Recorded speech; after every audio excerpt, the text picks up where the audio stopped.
show where I am Clifford and you are not. I don't know why, but before I started recording, I started kind of messing around with my radio voice, because it's always been a dream of mine to do voiceover work, and maybe that dream's not dead. But yes, so welcome to the I'm Clifford Today show, and now here's your host, Clifford Close. How's that? Give me rating out of 1 out of 10. I remember when I used to work at McDonald's, oftentimes I was in the drive-thru, so I would have the headset and talk to people over the speaker, be like, "Hello, welcome to McDonald's. What can I get for you? What do you want?" I wouldn't say that. I don't remember what I would say. But I remember a guy came up to the window. He's like, "You know what? You could work in radio. You've got a good voice for it." I'm like, "Oh, okay. Maybe I won't do that, and I'll just start a couple podcasts and do that instead." But yeah, anyways, I think I'm doing that because my voice is coming very nice and crispy through my headphones. So, but yeah. So firstly, of course, I know I probably got to address my face right now. Sorry to you audio listeners who are missing out. But yeah, I trimmed my beard quite a bit, actually. Pretty close to my face. So I no longer have the big and bushy beard, but that's okay, in my opinion. I kind of realized that I wasn't really liking it anymore. I wasn't liking it at that length. I didn't like how often I just looked like a crazy English professor. I just wanted to look a little bit more nicer and average. So this is what I'm going with for now. I don't know if that'll mean I'll have to change my my profile pic, but I'm not going to for now. I'm going to keep it, especially since Sucharu, who was the artist who did it, he did that for me on commission, and as far as I know, he's not taking commissions at this time. But if he ever opens that up, I probably will reach out to him again and ask him to give me an updated look. So, yeah. But either we'll just keep it the way it is for now. So anyways, so first of all, well, I guess that's second because we addressed the beard. I wanted to say hello to YouTube, Rumble, and X now. I've decided to start posting on X for now, and formerly known as Twitter. We're not going to dead name around here. But I just wanted to see how it would turn out. I posted a poll on Twitter, which, by the way, if you're not following me there, it's just at I'm Clifford Today. Pretty easy to find. I just posted a poll and I just asked the people following me, like, hey, if I posted my full-length videos, like episodes here on Twitter, would you watch it? And, the options were yes, absolutely, or nah, meaning, I'll just watch on YouTube like I usually do. But the majority won. It was close, but most people seem like that there at least seem to be some people who would watch it on X. So I've decided I'm going to give it a shot. So we'll see how it goes. But yeah, hello to everyone watching on there. Appreciate the support. Album of the week, we are joined by The Lamb Lies Down on Broadway by Genesis. We're still going through the Genesis albums right now, and The Lamb Lies Down on Broadway is an excellent piece. Not only is it an excellent piece of 70s progressive rock, but it is an excellent concept album, basically a double album. It's a really long album, but it does not overstay its welcome in my opinion. It's great. Also has one of my favorite album covers of all time. I'm just going to show you. I'm just going to bring it close to the camera. I was going to have you guys just look it up, but see if you can see it. It's got some really incredible graphic design just for being an album from the 70s, because it's like you look at it and you're like, how did they do that? Because it's obviously like, it seems to be a real photo, but like you got this guy who's right here and he's clearly in this river, but he's holding hands with this guy in this picture completely different setting, and you got this going on. It's like, how did they do it? I mean, today it would be easy to do, but it's like, how did they do that back in the 70s? That's pretty cool, actually. So, but anyways, it's a great album. I'm gonna put it back here. And the lamb lies down on Broadway. Anyways, okay, so today we've got a big episode for you guys, and I'm not going to keep you for too long. We're just going to get right to it, but first we have some housekeeping to do, and I just also wanted to remind you guys that the Podwood Forecast is happening still. I don't know why I said it that way. Like, yeah, the Podwood Forecast, it's still going. We haven't quit, but there wasn't really any notion that we ever would. But yeah, Podwood Forecast, check out our latest episode on our favorite films from last year. Pretty soon we're going to be recording an episode on the original Spyro trilogy, video game trilogy. I think I said that last time and we still haven't gotten around to it, but it's going to happen. So keep an eye out for that, especially if you want to hear more of me, but just talking with my friend Mitchell. So, yeah, and also be sure to follow my band, my music, Sherwood Forest. We got our, I say we, but it's just me. It's just, you know, it used to not be. But my new song, Disentangle, you can check it out on all the streaming platforms. But yeah, the big episode we got today is with MasterEth. Very fun interview that we have with him, but first, just a couple of things of housekeeping. We've got a couple of comments on Rumble, actually. So shout out to my Rumble crowd, especially since you were the only people to comment. The last episode actually did better on Rumble than it did on YouTube. I'm just gonna say, okay, come on, YouTube. What's your problem? But, you know, I get it. It was kind of a weird episode, so probably not that very clickbaity. But, so yeah, we got some fans over on Rumble, so I really appreciate it. Your favorite program left a couple of comments. Good to hear back from you. Your favorite program. He was reacting to the little talk about the Judah and the Lion EP, which if you haven't checked it out, you should. And for those of you who haven't seen it or heard it, is about the first EP, actually the first thing that Judah and the Lion ever released. And I go through it and analyze it, and the reason why it was kind of a big deal is because you can't find that EP really anywhere except for YouTube. It's not available for streaming or download or anything, just on YouTube. So, so your favorite program that this inspired this comment, he says, very interesting. By the way, in keeping topic with the discovery of hidden music, one thing about the Christian scene is how so many bands go under, but have gems nonetheless. Very true. But you could also say that about secular music as well. But that, you know, that's just a thing that happens. It is a thing. One internet mystery is the semi-lost album Innocence by the Children of Power. Only 4 out of the 10 tracks have been discovered. It had me thinking, what other extremely obscure Christian bands exist out there yet undiscovered? One of the band members commented on a video of their song uploaded, but after that, anyone associated with the band is unreachable, with the website to buy their re-release cassette on not really working either. But maybe there's still a possibility to make contact. Maybe when topics are scarce, you could possibly cover such mysteries. If you ever do decide to take on this case, the latest article about them was made in 2018, and he leaves a link there.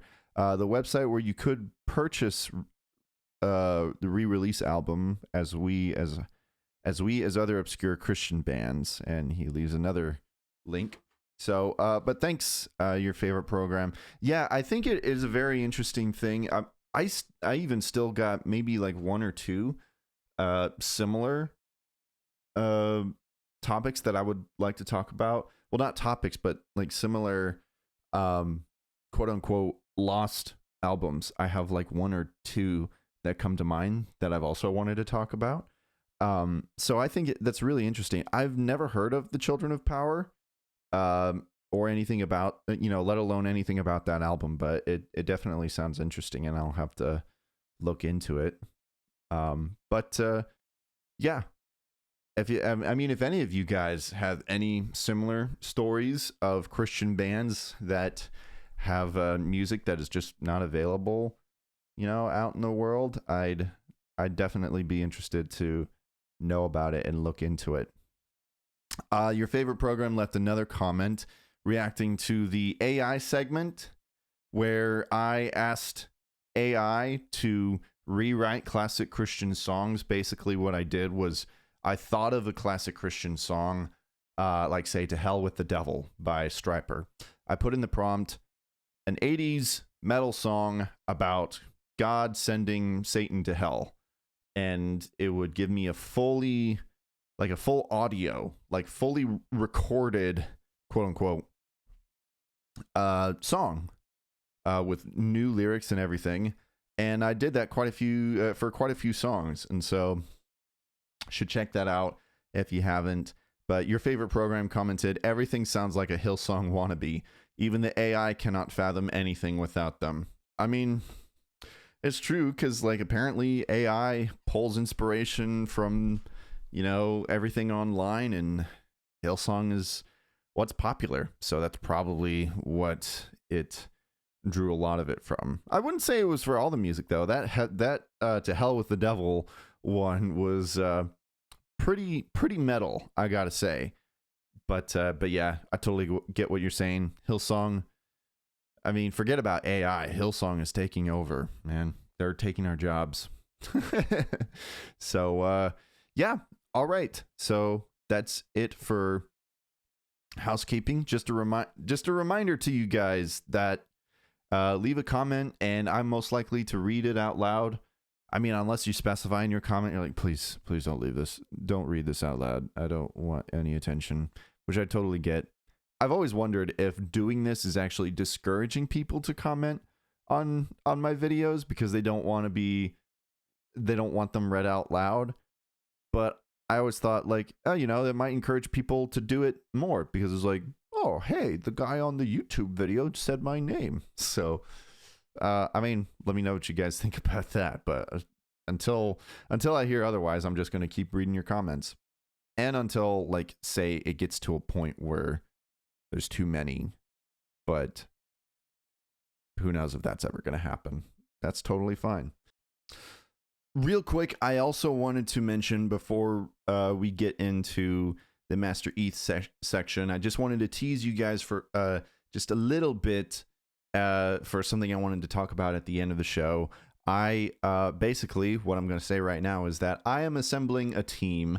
I am wanting to reach out and try to find some people who would be interested in being a co-host with me on this show. I'm interested in getting at least a couple guys or girls, but we're going to talk about that more at the end. So if that interests you, definitely stick around after the conversation and after I review some music, and we'll talk about that stuff. All right. So let's get to it. Had a wonderful conversation with Ethan, aka MasterEth, YouTube creator, content creator. YouTuber is he's like me, and if you guys have never watched his videos, I highly recommend you do. He mostly makes a lot of documentaries and such, and covers a lot of independent creators and, very well edited stuff and well researched. And he's become a good friend over the internet, I will say, and I was very happy to have him on.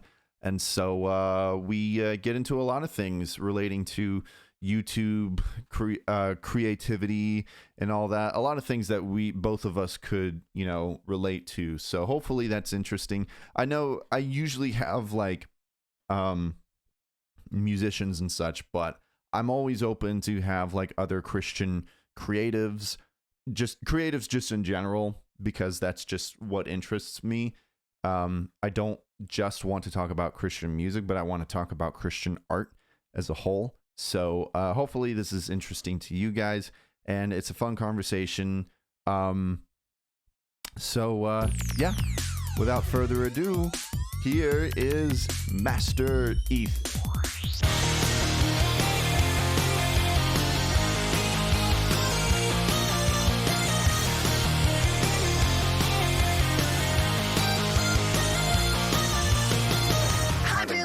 I mean, maybe I would have gotten all that good convo on fainting. We talked about such. Water and fainting for like 5 minutes. That's all we've done.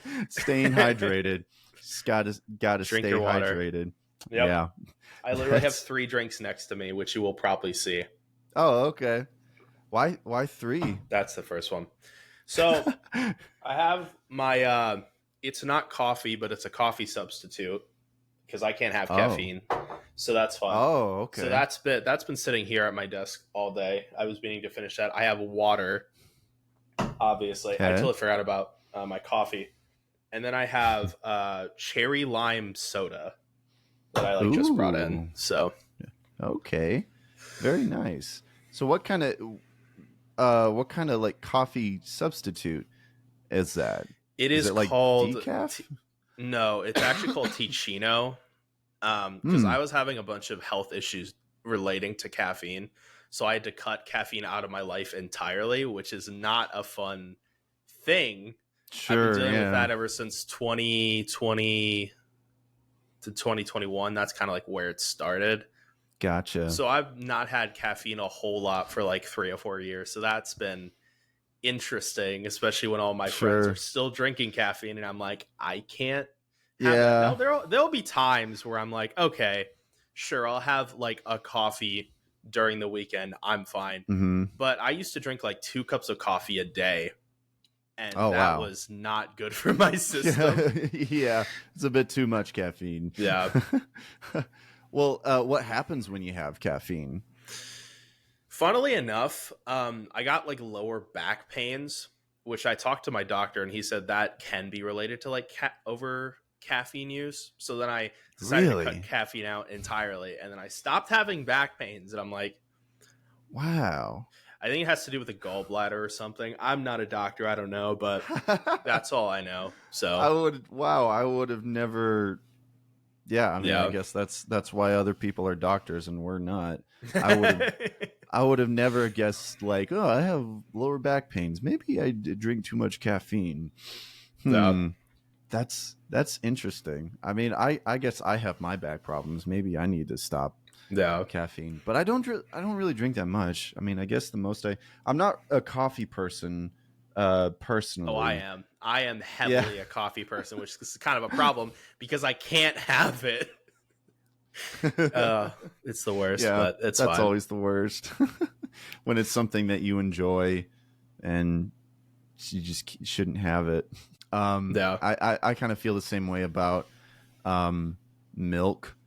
I haven't been like officially diagnosed, but I feel like that I've got some lactose intolerance, so I've had to try to kind of rein that back. I used to have milk like every day, like with all my food, but now I'm drinking more water, and I've been drinking Fairlife, which is like less lactose and more protein, so that's been fine.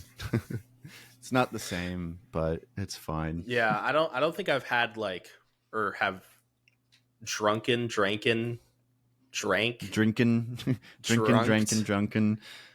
don't think I have been drinking milk for like actual milk for a while, because we always get milk substitute like soy milk mostly. So I haven't had like real milk unless it's in like food, then sure, but like I haven't like drinking actual milk in a while. Yeah, I don't know. It was kind of a problem for me. I was the one person in the family who was just always drinking the milk, and now I'm just not all of a sudden. But anyways, I'm sure this conversation is very interesting to everyone. But we should move on to some more boring things like creativity and YouTube and all so that boring. stuff. Yes. Yeah, exactly. Okay, so you've been doing. How long have you been doing YouTube now? It's been what, like close to 10 years? There are two different answers to this question. The normal answer that I give is I say I started in 2016 because that's kind of how my main channel started. Okay. But if we want to go further back than that, I used to make Lego videos on my dad's old camcorder in like 2011. Nice. When I was 11. So I have definitely been on the internet for at least a decade creating stuff. So sure. Yeah, no, I've been around a while. Yeah, I kind of have a similar answer. It's like, well, technically, I uploaded some dumb sketches like starting in 2008. Yeah. But I started doing the like more consistent thing back in, I don't know, 2020, I want to say 2019, 2020. So yeah, I totally get you. So, what drew you to wanting to make YouTube videos? Is that I feel like you and I probably kind of grew up the same way, where we watched a lot of YouTubers and content creators, and were probably really inspired by that. Would you say that that's the same for you? I think at the very beginning, no, it was mostly I wanted to mess around with my dad's camcorder. And Right. Also, one of my best friends started making like gaming videos on YouTube. And so I started like trying to make my own videos. I literally recorded my TV on a Lenovo laptop. I remember that was one of my first attempts at trying to record something. It was terrible. Nice. As you could imagine. Sure, so yeah. I feel like my start comes from the people I knew in my real life introducing me to like the internet world. Mm-hmm. Do you remember like when you like first discovered YouTube as a thing? Yes, I was at my friend's house, and I believe we were watching Charlie the Unicorn. Oh, classic. So yeah, that's kind of where my history with it started, as like a consumer of Nyan Cat and all these like dumb YouTube videos when it first started. I mean, yeah, that's the videos that everyone watched. Yeah. You know? Although, funnily enough, I didn't even really watch Charlie the Unicorn until like years after it. Like, yeah, I had heard of it, and then, but I just never really watched it myself. And then at some point, I was like, you know what? I should probably not be the one person who's never seen Charlie the Unicorn.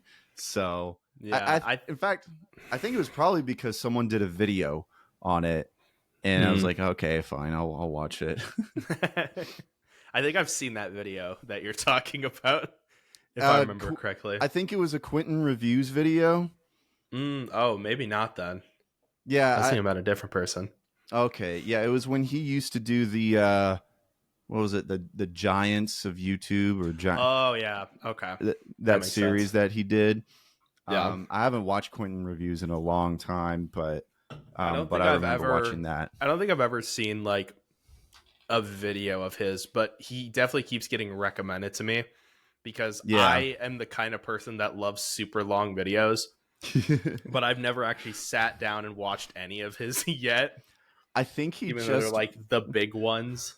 Right. I think he just recently uploaded a video on the Beverly Hillbillies. It's 40 hours long. 40 hours long. I want to watch it so bad because I used to watch the Beverly Hillbillies with my grandma at her house. Nice. Ugh. I've seen a few episodes. That was, strangely enough, that wasn't one of the shows that I really grew up with. We watched like Green Acres and the Munsters, and all those like fake laugh track sitcom shows. But for some reason didn't watch a whole lot of Beverly Hillbillies. But I mean, I'm intrigued to maybe watch that video, but it's like that'll probably take me a year to finish. It's like, I didn't even think that you could like make a video that long. You can make a video as long as you want.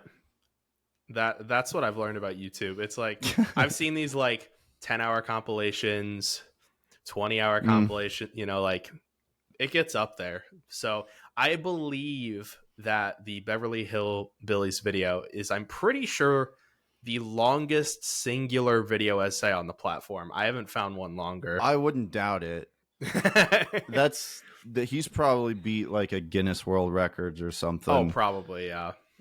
I mean, there's like a bunch of other videos that are like, they're nothing. They're just like, like play this like while you sleep or something. And so those don't really count. But I mean, man, it's so easy to make a video that long when you're talking about an entire show and the entire history of the show. I like with a show that has so many seasons, it's so easy to like go in depth about like every single season. So that it doesn't surprise me, but I'm also like, that was a lot of work. I can tell. Like, that's insane. Yeah. I'm just surprised that he didn't like break it up into like a series or something. But I don't know. I remember the days when there was like a 10-minute limit on the videos that you could upload on YouTube. And a lot of people would just like upload like part 1 and part 2, part 3. And it's like, man, we're way past those days. What would you say is the longest video that you've made so far? Yeah. It's about me now. No, sorry, we're just totally fine. No, it's totally fine. The longest one I've made is, I believe, 2.5 hours long, and it is a documentary about Ohio distinctive software. And it took me an entire year to make. I made it with my brother. And we talked about all of the Ohio distinctive software games. We talked about the history, the founder, the employees. It was a really fun project, but it took me an entire year. Well, it's 2 hours and 16 minutes. But it was... It's one of my favorite videos I've made ever. Because of how long it is, and then also because of like how in depth I went with it. And I want to do like more in depth stuff like that. Mm-hmm. But the problem I'm running into recently is that, but I also want to make more videos about more topics that I haven't like made yet. Right. Yeah. That so I think in the future I'll probably focus on like the big documentaries. But currently I'm kind of in the mindset of like, I kind of want to make all these new videos that I haven't made yet. Mm-hmm. So that's what I'm probably going to do this year. Just do like, and that's what I've been doing, and that's been really fun. Yeah.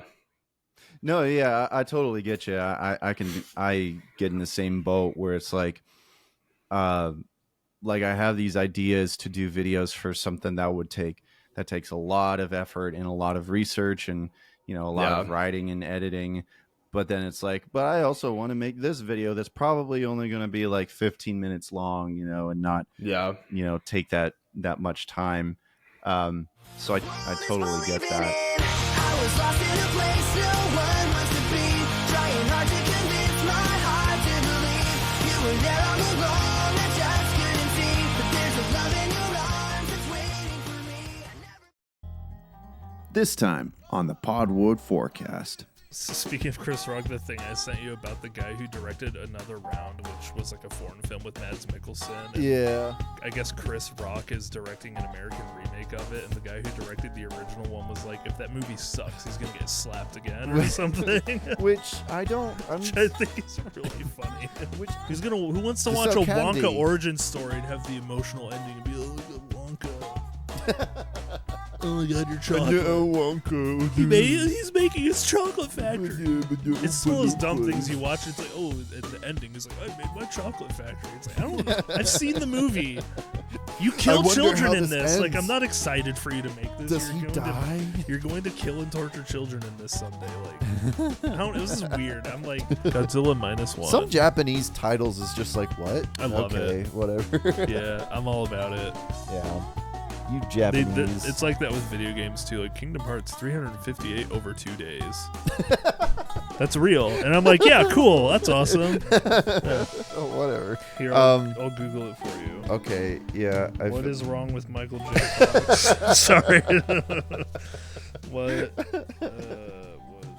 Listen to the Podwood Forecast wherever podcasts are found.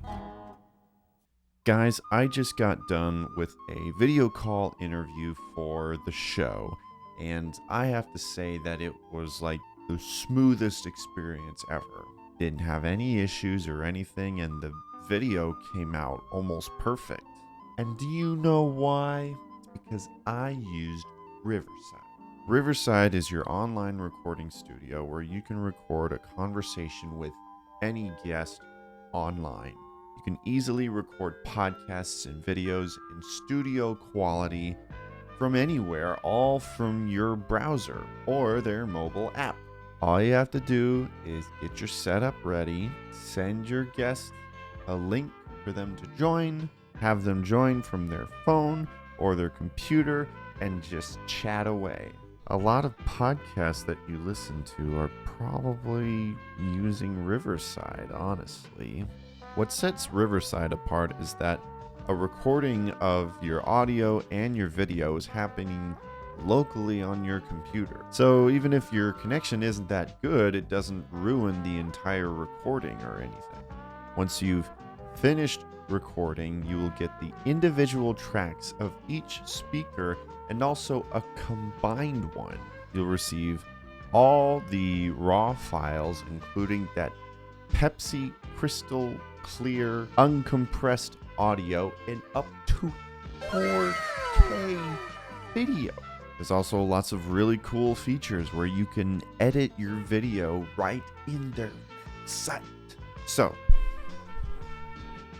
you're a YouTuber, a podcaster, or streamer, or a content creator of any kind, and you want to have high quality conversations with your guests, please use my link in the description and sign up for Riverside. If you want to support me in the channel, please use my link since I end up getting a cut from the sales. I'm not joking. Please support me. Sign up for Riverside and start recording today.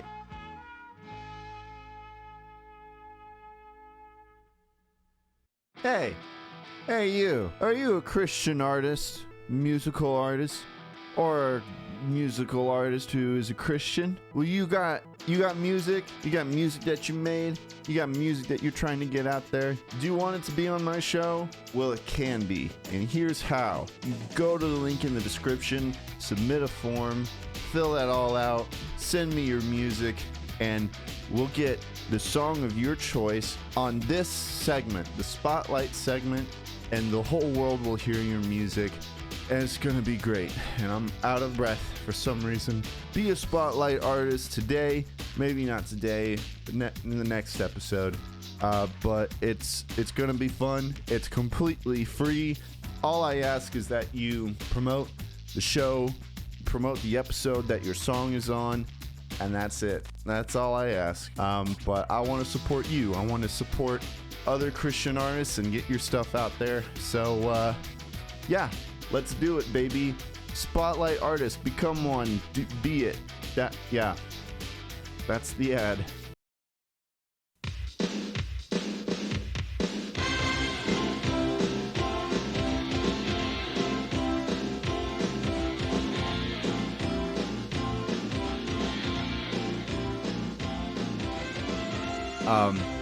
Bit of a story time.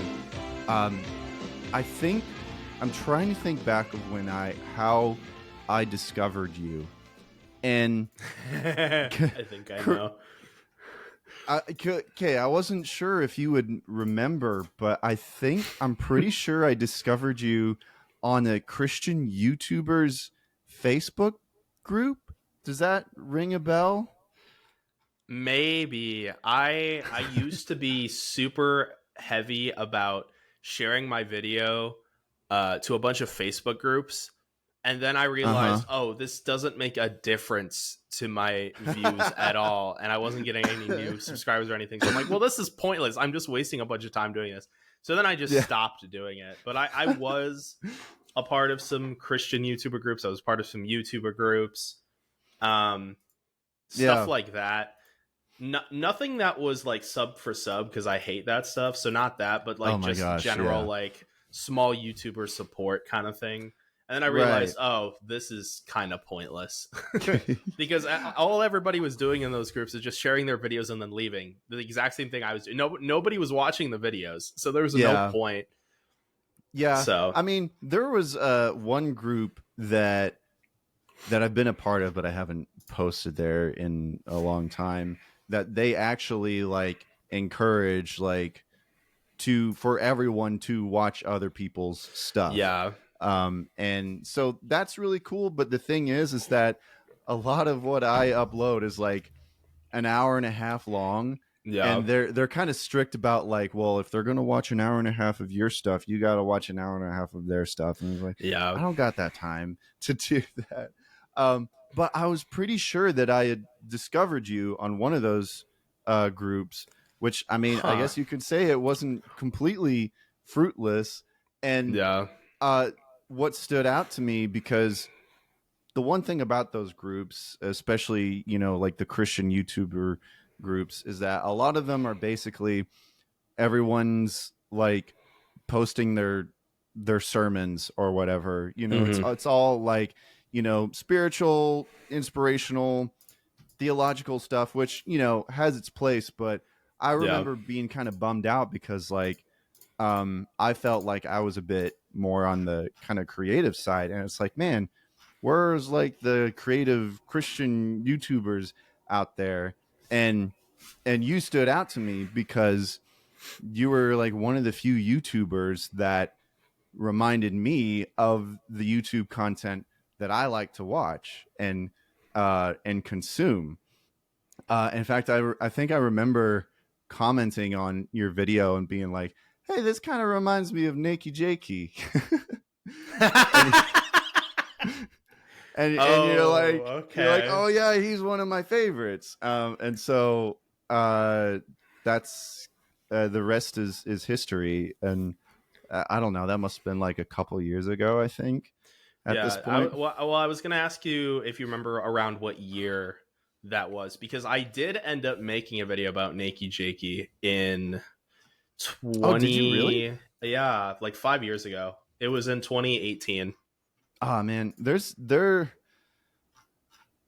lot that I need to catch up on in your I wouldn't go back videos. That far though, to be honest, but you can do what you want. But you're like, no, don't do it.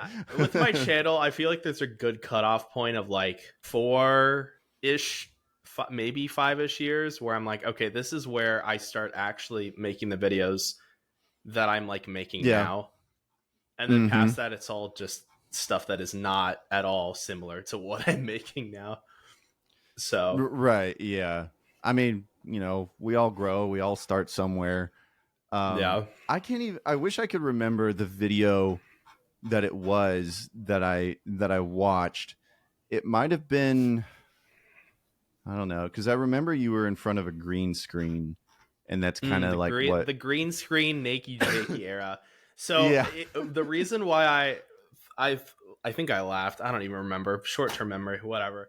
But I thought it was really funny that you said that you left a comment saying that I was like Nakey Jakey, or that it reminded you of him, because for so long I kept getting comments saying that, and in my inner creative being, I was so upset about it because I was trying so hard, and it wasn't anybody's fault. It was like an internal thing of like, I'm trying so hard to be me, and I keep getting these comments saying like, oh, Nakey Jakey clone or whatever. And so I got to a point where I'm like, I need to shake things up. I can't just do this thing in front of a green screen anymore, even though in my opinion, I think I was doing it a lot more different than he was, but that's fine. Whatever. Oh yeah, I was trying to be like a character in the world. That's kind of what I was going for a while. And then I realized I can't do this green screen thing anymore if I'm just going to keep getting these comments. So eventually I started doing like just like on camera stuff. And it kind of works, I think, better when I'm doing like documentaries specifically. Oh, sure. And Yeah. I have thought about doing green screen stuff again, but I'm at the same time where I'm like, I think I'd rather shoot in like an actual studio, or I think I'd rather have like an actual set than just green screening whatever I want. So that's kind of another thing. But yeah, no, for a while I was getting those comments and I'm like, I need to switch things up here because I need to be me. I can't keep getting these comments anymore. Well, hey, I mean, like I feel like that's how a lot of creatives, not just YouTubers, but like even musicians and such, I feel like a lot of us start off like with wearing our inspirations on our sleeves, and I think that's completely okay. I think because that's like a starting off point. And I wouldn't even, for me, it wasn't meant as like you're copying Nakey Jakey. It was more like, no, I got hey, that. you remind me of like one of my favorite creators, even though you're doing your own thing. I mean, of course, you weren't sitting on a yoga ball or anything. Right. Yeah. And the stuff that you were talking about was unique to what you wanted to talk about. So, but yeah, I'm sorry that you got all those, any of those haters.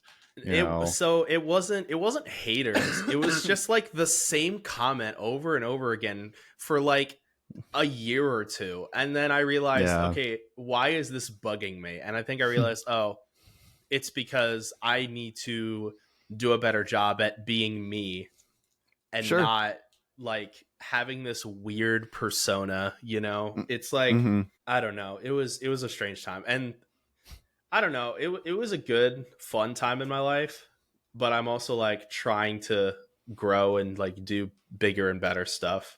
Oh yeah, because for a while I was like the indie game guy, right? I would talk about indie games, and like I still love them to death, but I also kind of got bored of that format after a while, and so then I like wanted to do more videos about like interesting like independent artists specifically. And I think like the main string throughout my entire channel is just highlighting independent artists in general. And that's something I love to do. I love supporting independent artists. And that has kind of started like 6 years ago. That's kind of how that like mindset started, was 6 years ago. And then over more time, it got like fleshed out into like, now we're doing documentaries about like these independent artists, which I think is pretty cool. So I'm enjoying that. Yeah. Where does that come? Where did that come from? Just like that desire to put the spotlight on independent creators and such, would you say? I feel like for a while there wasn't a YouTuber that was doing that, at least consistently. So I felt like I was doing something important in the independent artist space because I wasn't seeing a whole lot of it on YouTube. So that's how it started. And over the years, more and more people realized, oh, we love indie games. And so more and more people started making channels about indie games, right? And so then after a while, it was like, oh, is my mic okay? Yeah, your mic's good. Okay. I just accidentally bumped the cord and sometimes it goes haywire. Oh, gotcha. No, yeah, you're good. Sure. But yeah, I kept seeing this trend of like more and more people talking about more and more indie games. And I kind of felt like I had done my job in the space, at least with that. And I was also kind of getting tired of like doing that same format over and over again. So I kind of got to a point where I'm like, you know what? I want to make a documentary about this thing in my childhood that there were no videos about, mind you, like dissecting everything. So then I did that. That was the documentary about Ohio Distinctive Software. And then ever since that video, it kind of made me realize, oh, I actually really like making documentaries. So then I started making more of those. And I've only made like 2 to 4 more like since then. I'd say 2 more, because it's kind of hard categorizing what is a documentary, in my opinion. But I think the Studio C videos, those I would consider documentaries just because of like how long they are. Yeah. But yeah, I definitely want to do more like in-depth retrospective stuff like that in the future. No, yeah, that's it's really fun, and you can tell that you're clearly passionate about it. And it's yeah, the whole like documentary thing, because I remember I would mix up documentaries with, I didn't really know the difference between a documentary and an essay. It's like, oh, it's like a piece of nonfiction, so I guess it's an essay.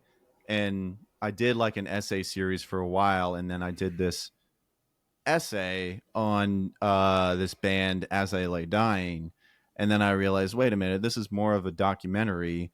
And I kind of discovered that I really liked that format of like telling stories like that. So I'm like, oh, I guess this is a documentary, it's not really an essay. I guess an essay is like an opinion piece or whatever. So I guess I do both of those. It's weird. It really just depends on the structure of the video, because video essays tend to be a lot more opinionated. Documentaries tend to be more focused on like the facts of the matter. Because I have made a few videos that I think other people would consider like video essays. Like the problem with indie games, I made that video like 2 years ago, and that would be like a video essay, because I'm like explaining like my opinions on like the bigger like indie games in the space and stuff like that.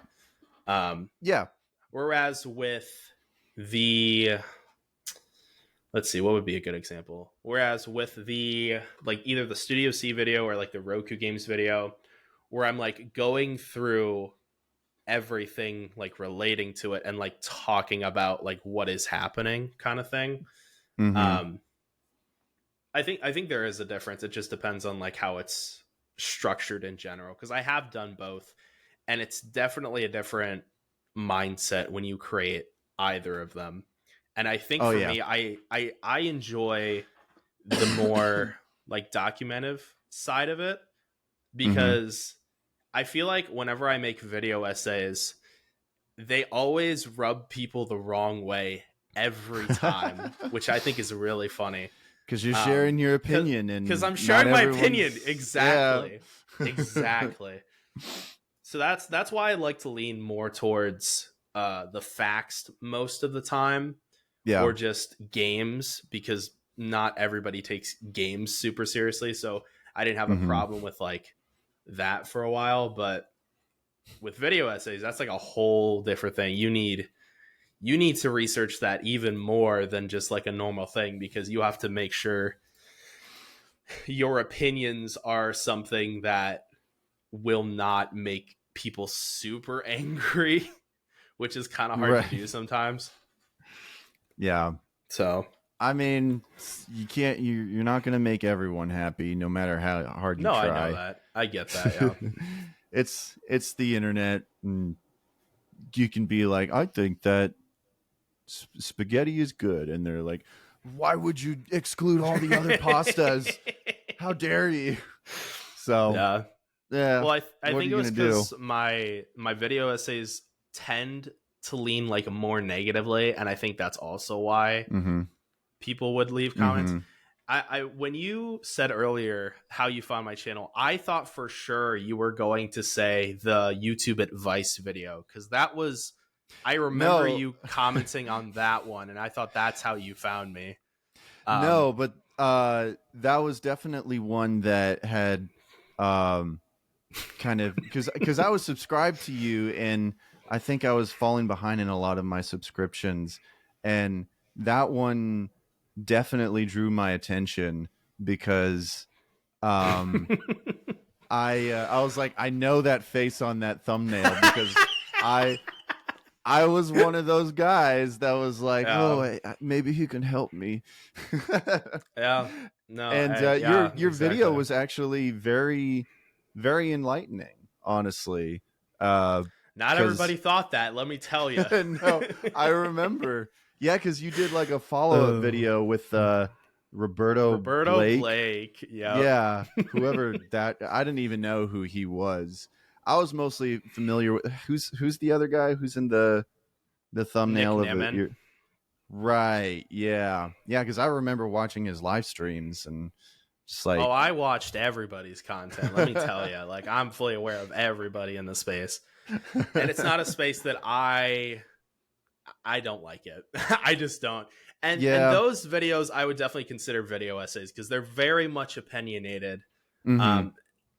So that's why people did not like that. So that was an interesting thing, but yeah, it's weird. I mean, like, I haven't been in that world in a long time of YouTube advice channels and such, but it's like I don't know. I don't know if I want to call it a cult, but it's like, you know, because like that whole community, they're kind of like feeding off of the like positivity and the motivation and all that, and it's like, oh yeah, you're gonna get there, you're gonna get those thousands of subscribers. And I always had a problem with it. I mean, I guess I fell off of it because I never felt like all of the advice that they were giving ever really fit with what I wanted to do with my channel. That is exactly the problem I had as well. And I'm like, why would I listen to you? This goes against everything that I personally want to do with my channel. Right. Okay, cool. Great. What am I supposed to do now?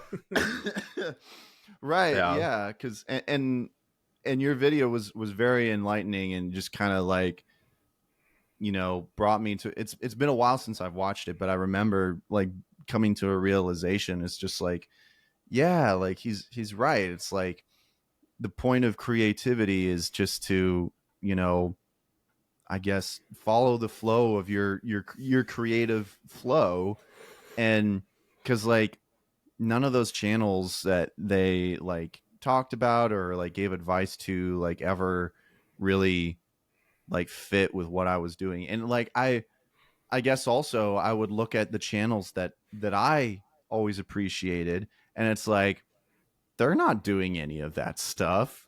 It's exactly. Yeah. It's like, so what, how do I, like, this is not, yeah. So yeah, that was a big video that I definitely I mean, yeah, it's got like 2K views.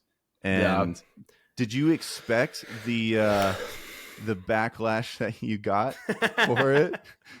So I have this running joke that once a year I make a video essay that usually does more views than any of my normal videos, and then I always get negative comments on them every single time. So it had been about a year since the problem with not Roku games, gosh, the problem with indie games video, and I was like, yeah, I want to make a video about this topic. And it's been about a year since I've done like a topical kind of video. I want to make people mad. No, I was just kind of fed up over advice channels in general. And I was also looking on YouTube and nobody was talking about them. Yeah. So because of those two things, I'm like, well, I could make a video that nobody's made before. That's a green light for me. Like, I want to be the one to make a video if it's not out there yet, right? So I want to do that. And I'm like, well, why aren't people talking about this? You know? So it was a combination of that. I was not expecting that much backlash, and I was not going to make a follow-up video. And literally none of these advice channels were responding. And then Roberto Blake went on to Twitter, and he was like the only person that said anything about my video. If he would have stayed silent, it would have been a lot better for him, let me tell you. And you want to know the funniest thing about the whole thing that I didn't realize until later? What's that? The day that I dropped the first video was the same day that Roberto Blake was dropping his book, and I didn't even know that. Oh, so he was mad because that was supposed to be the day of his book launch, and that was a total accident too. I wasn't doing that on purpose or anything, but it was just like, the stars aligned a little too close, and he was mad. Yeah, I was like, well, not much I can do about that now.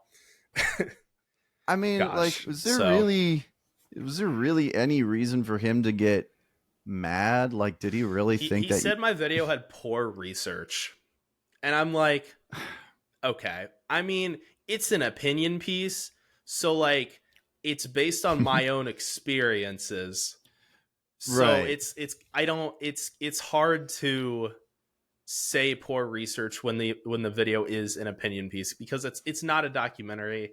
It's not a hit piece. It's just a, hey, so I don't like advice channels and here's why. And then me and my friend talk about it. It's that simple. And then people were still upset about it because having an opinion on the internet upsets people crazy. That's why I tend to not do that when I can and just talk about the facts, and joke about them. But like, right. Yeah. You always have to be like, pick your battles and be like, is it really worth it to get controversy over this? Yeah. Maybe. Sure. Let's do it.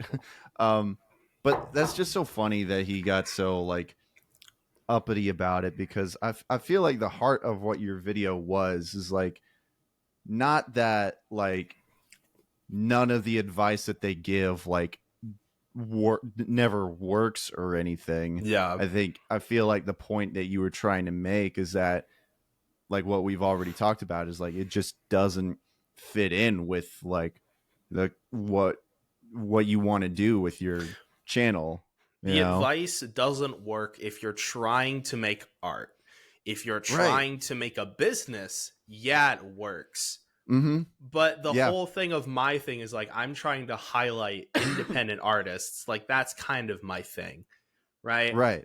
And so when I see something going completely against that, it's like, well, that's not how I roll, Yeah. And that's what I've found often with like, even like in the podcasting world. I remember I was listening to, I think it was called Grow the Show. And it's like, yeah, all this advice is like really good, but like they're all for podcasts that are like none of them are like entertainment podcasts. They're all like very specific niche things. And it's just like, I just want to have fun. Yeah. And like he would even, the guy would even say like, this isn't really going to work that well if you are like an entertainment podcast. I was like, yeah, well, I guess, well, it's not for me. Yeah. I don't know. I should have been a true crime podcast.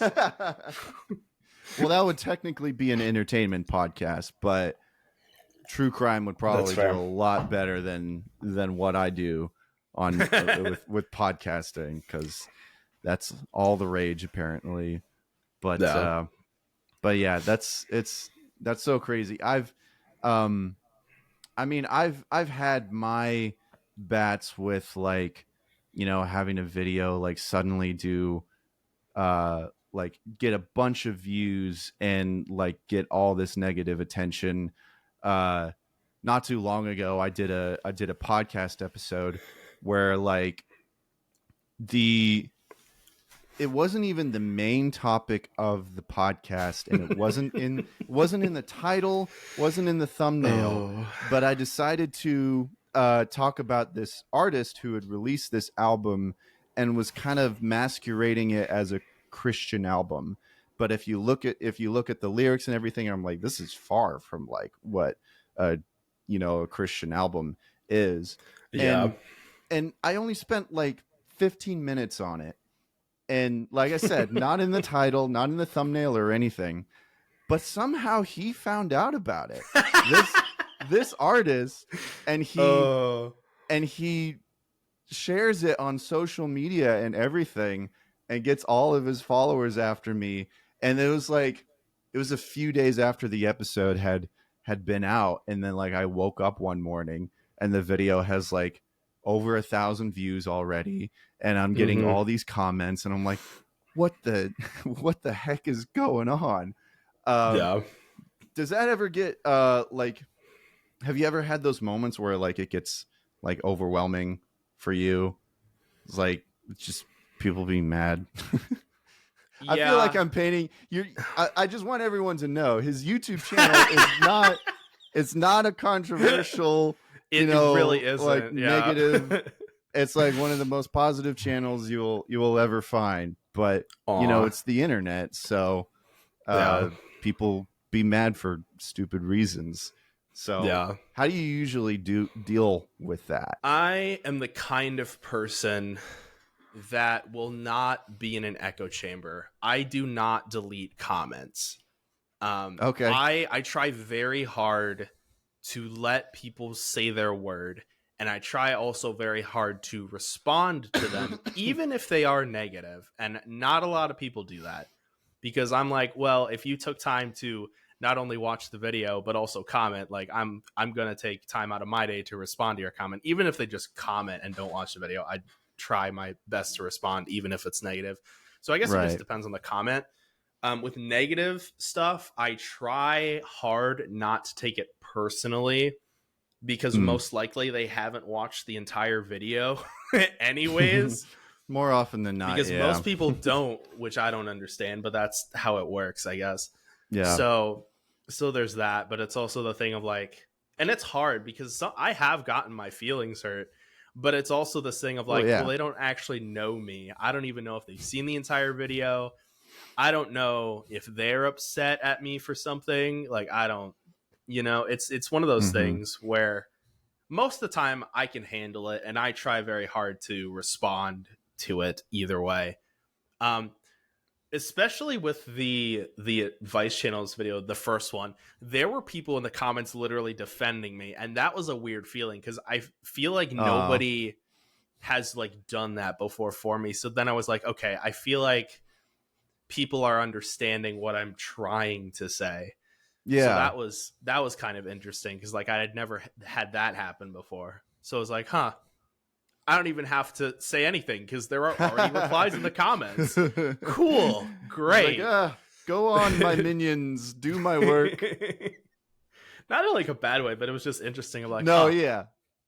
Okay. I mean, cool. I totally get that because like, like I said, with my bats with, negative feedback, when you have so many people on the internet telling you that you're wrong, you kind of like, I mean, at least for me, I kind of like start to think like, am I wrong? Maybe they're right. Maybe I a bad person? Yeah. What? Am I the bad guy? Right. Yeah. And so it is very comforting to have people like responding and being like, no, you totally, like come out in support of you. Yeah. So it's like, okay, maybe I'm not totally crazy, Yeah, I totally get that. But yeah, that's, I don't know. The internet is a wild and wacky place. Yeah, that's for sure. I will say, like, most of the videos I make are positive. I've just had some videos in the past that are video essays, which means that they're opinionated, which means people can take them negatively. I don't do those too often. In fact, I did one recently, and that was probably one of the worst experience I've had making a video and releasing it. And I do very much regret it because I did not take into account like all of the sides of the story, and that was on me. And I really messed up there. And that was also a point of like negative comments coming to life, because that was not just negative comments in a YouTube video. They joined my server. I got DMs about it. It was a mess, and it was entirely my fault for not doing the enough due diligence, even though I tried my very best to like address the situation, add disclaimers and everything. And said, hey, this isn't hard evidence. This is what we know on the outside, but it didn't matter. And so eventually I was like, okay, I messed up here because I did not fully understand how serious of a situation this is. So I was like, okay, I need to step back because this is not what I'm trying to do here, right? I'm not trying to actually upset people. Right, I'm just trying to understand a situation, because it was one of those situations where I'm like, why is there no YouTube video about this topic that I actually really care about, right? So then I did it, and I was like, after this whole experience, I was like, oh, so that's why there's no video on this topic, because of this group of people that will come after you if you even talk about it. And it's So that was a mess. So that was another negative comment experience that kind of really blew up in my face. So that was not a fun time. Yeah, I can imagine. And I wasn't sure if you wanted to talk about that or not. But yeah, it's been like 2 weeks. I'm kind of over it now, and I've moved on. So I've made my peace with it. Like I'm totally fine now. But it was that initial like punch that like really messed me up, and I was like, okay, this is a bit much. I'm good now. I'm okay, but I'm definitely not going to do a video like that ever, because I could have handled it better, and I just didn't. Well, I mean, I can't really speak much to it. Because I watched the video, and I mean, I guess all I'll say, just like for my audience, Ethan made a video about a hip hop group, and there's a bunch of drama involved and a lot of like allegations. That's all I'll really say. Because the thing is that I had no idea who this group was. I had never heard of them or anything. But I was like, but you know, it's an Ethan video, so it's got to be interesting. And I do remember thinking, like, man, this is kind of this is a little different for Ethan. It's very, you know, I realized, I was like, man, this is a touchy subject, and I didn't know any better because I didn't know the situation. So I didn't really have any skin in the game or anything. But I remember thinking, I'm like, man, I hope that this doesn't come to bite Ethan back in the butt or anything. Oh yeah. And then I saw your posts afterwards in the apology video and such. I'm like, oh man, I hope he's okay. You know, because I'm okay. It's a touchy thing. Yeah, that was one of those situations where I wanted to make a video about this group for so long, and it was an idea of mine for years. And then over time, I learned a bunch of stuff about this, and I was trying to like see if there are any videos about it. There weren't. And I was like, and the ones that were, they got deleted. And I was like, this just feels shady, and I don't understand what's going on. Because I will not research something unless I'm making a video about it, apparently, because that's how my brain works, which is weird, but whatever. Because otherwise I won't like. It's the only way it's worth it, you know? It's the only way I'll put actual research into something, because otherwise it's like, what's the point if it's just me knowing about it? Yeah. So I was trying to be educational. I was trying to understand the situation, but you're right. It was not a normal video for a lot of reasons. And I definitely own up to that, because that was not the best way to go about it, even though I tried very hard to be cautious and careful. It didn't matter. I just shouldn't have made the video in the first place. So yeah, it just seems like a situation, and I'm not saying, I have no opinion about it or anything, but it does seems like a situation where it's like damned if you do.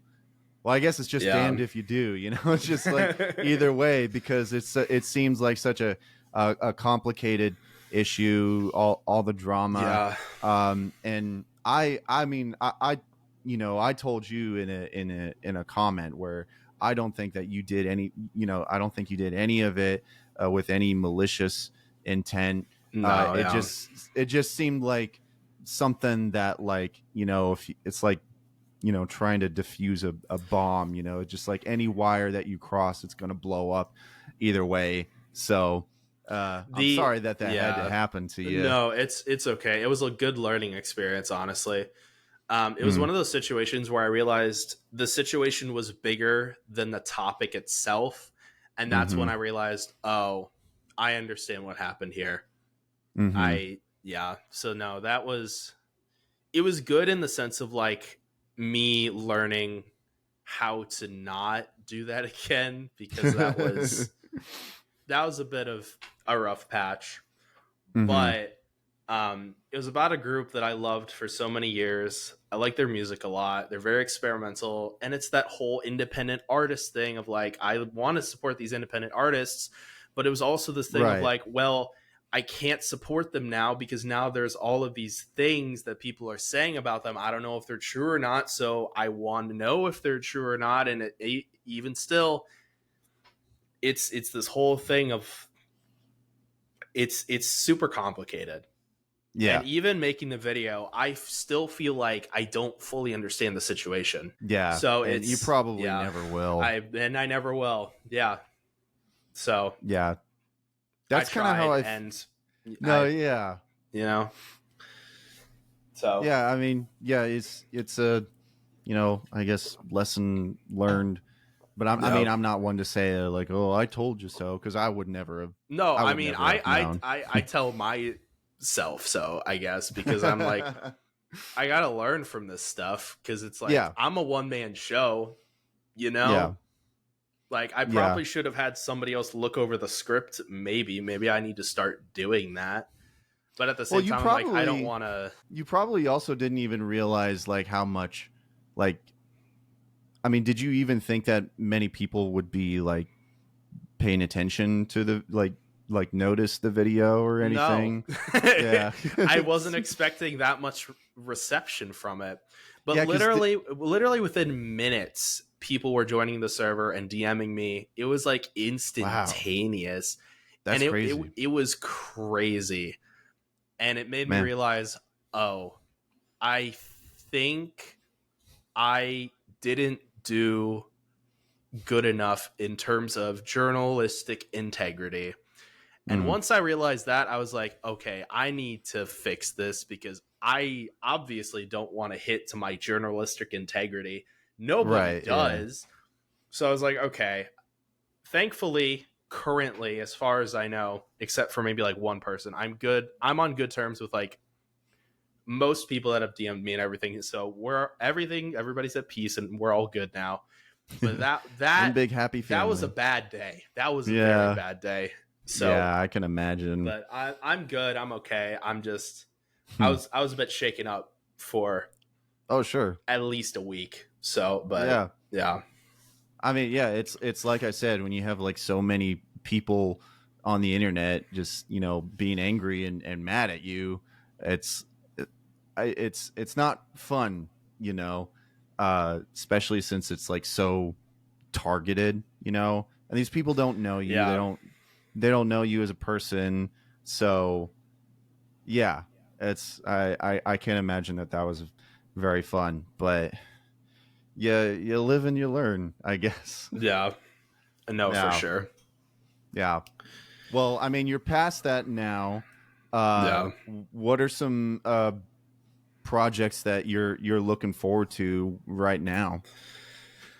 Let's see. I have 8 video topics that I've planned for this year, at least. I have actually a lot planned and a lot going on. I have multiple collaborative channels. I have my main channel, obviously. I have my side channel, which I'm trying to rebrand my side channel to do more like media reviews, and that'll come out hopefully this week, maybe. Okay. But I'm working on a side channel project that's almost done, so I'm excited about that. But I have some gaming topics, I have a sequel to a video coming out this year. Oh, okay. So I'm going to do another video like the Roku games video, except it's about a totally different thing. So that'll be interesting. Okay. Trying to think of like what it would be, like what obscure thing that apparently also has a video game application on it. It's not a TV game or whatever. Okay. It's similar in the sense of like I have to play like 100 games and talk about them kind of thing. Okay. So it's that kind of situation. I think it's cool because it's like it's a topic, or not, maybe not topic, but it is a section of the internet that I kind of discovered accidentally on stream one day. And I was like, oh, that's really cool. That would be a good, interesting video topic. So I'm finally getting around to that, but that'll take at least 3 months just to research, probably. So it will take a while, but sure. It'll be fun. Well, I'm excited for it.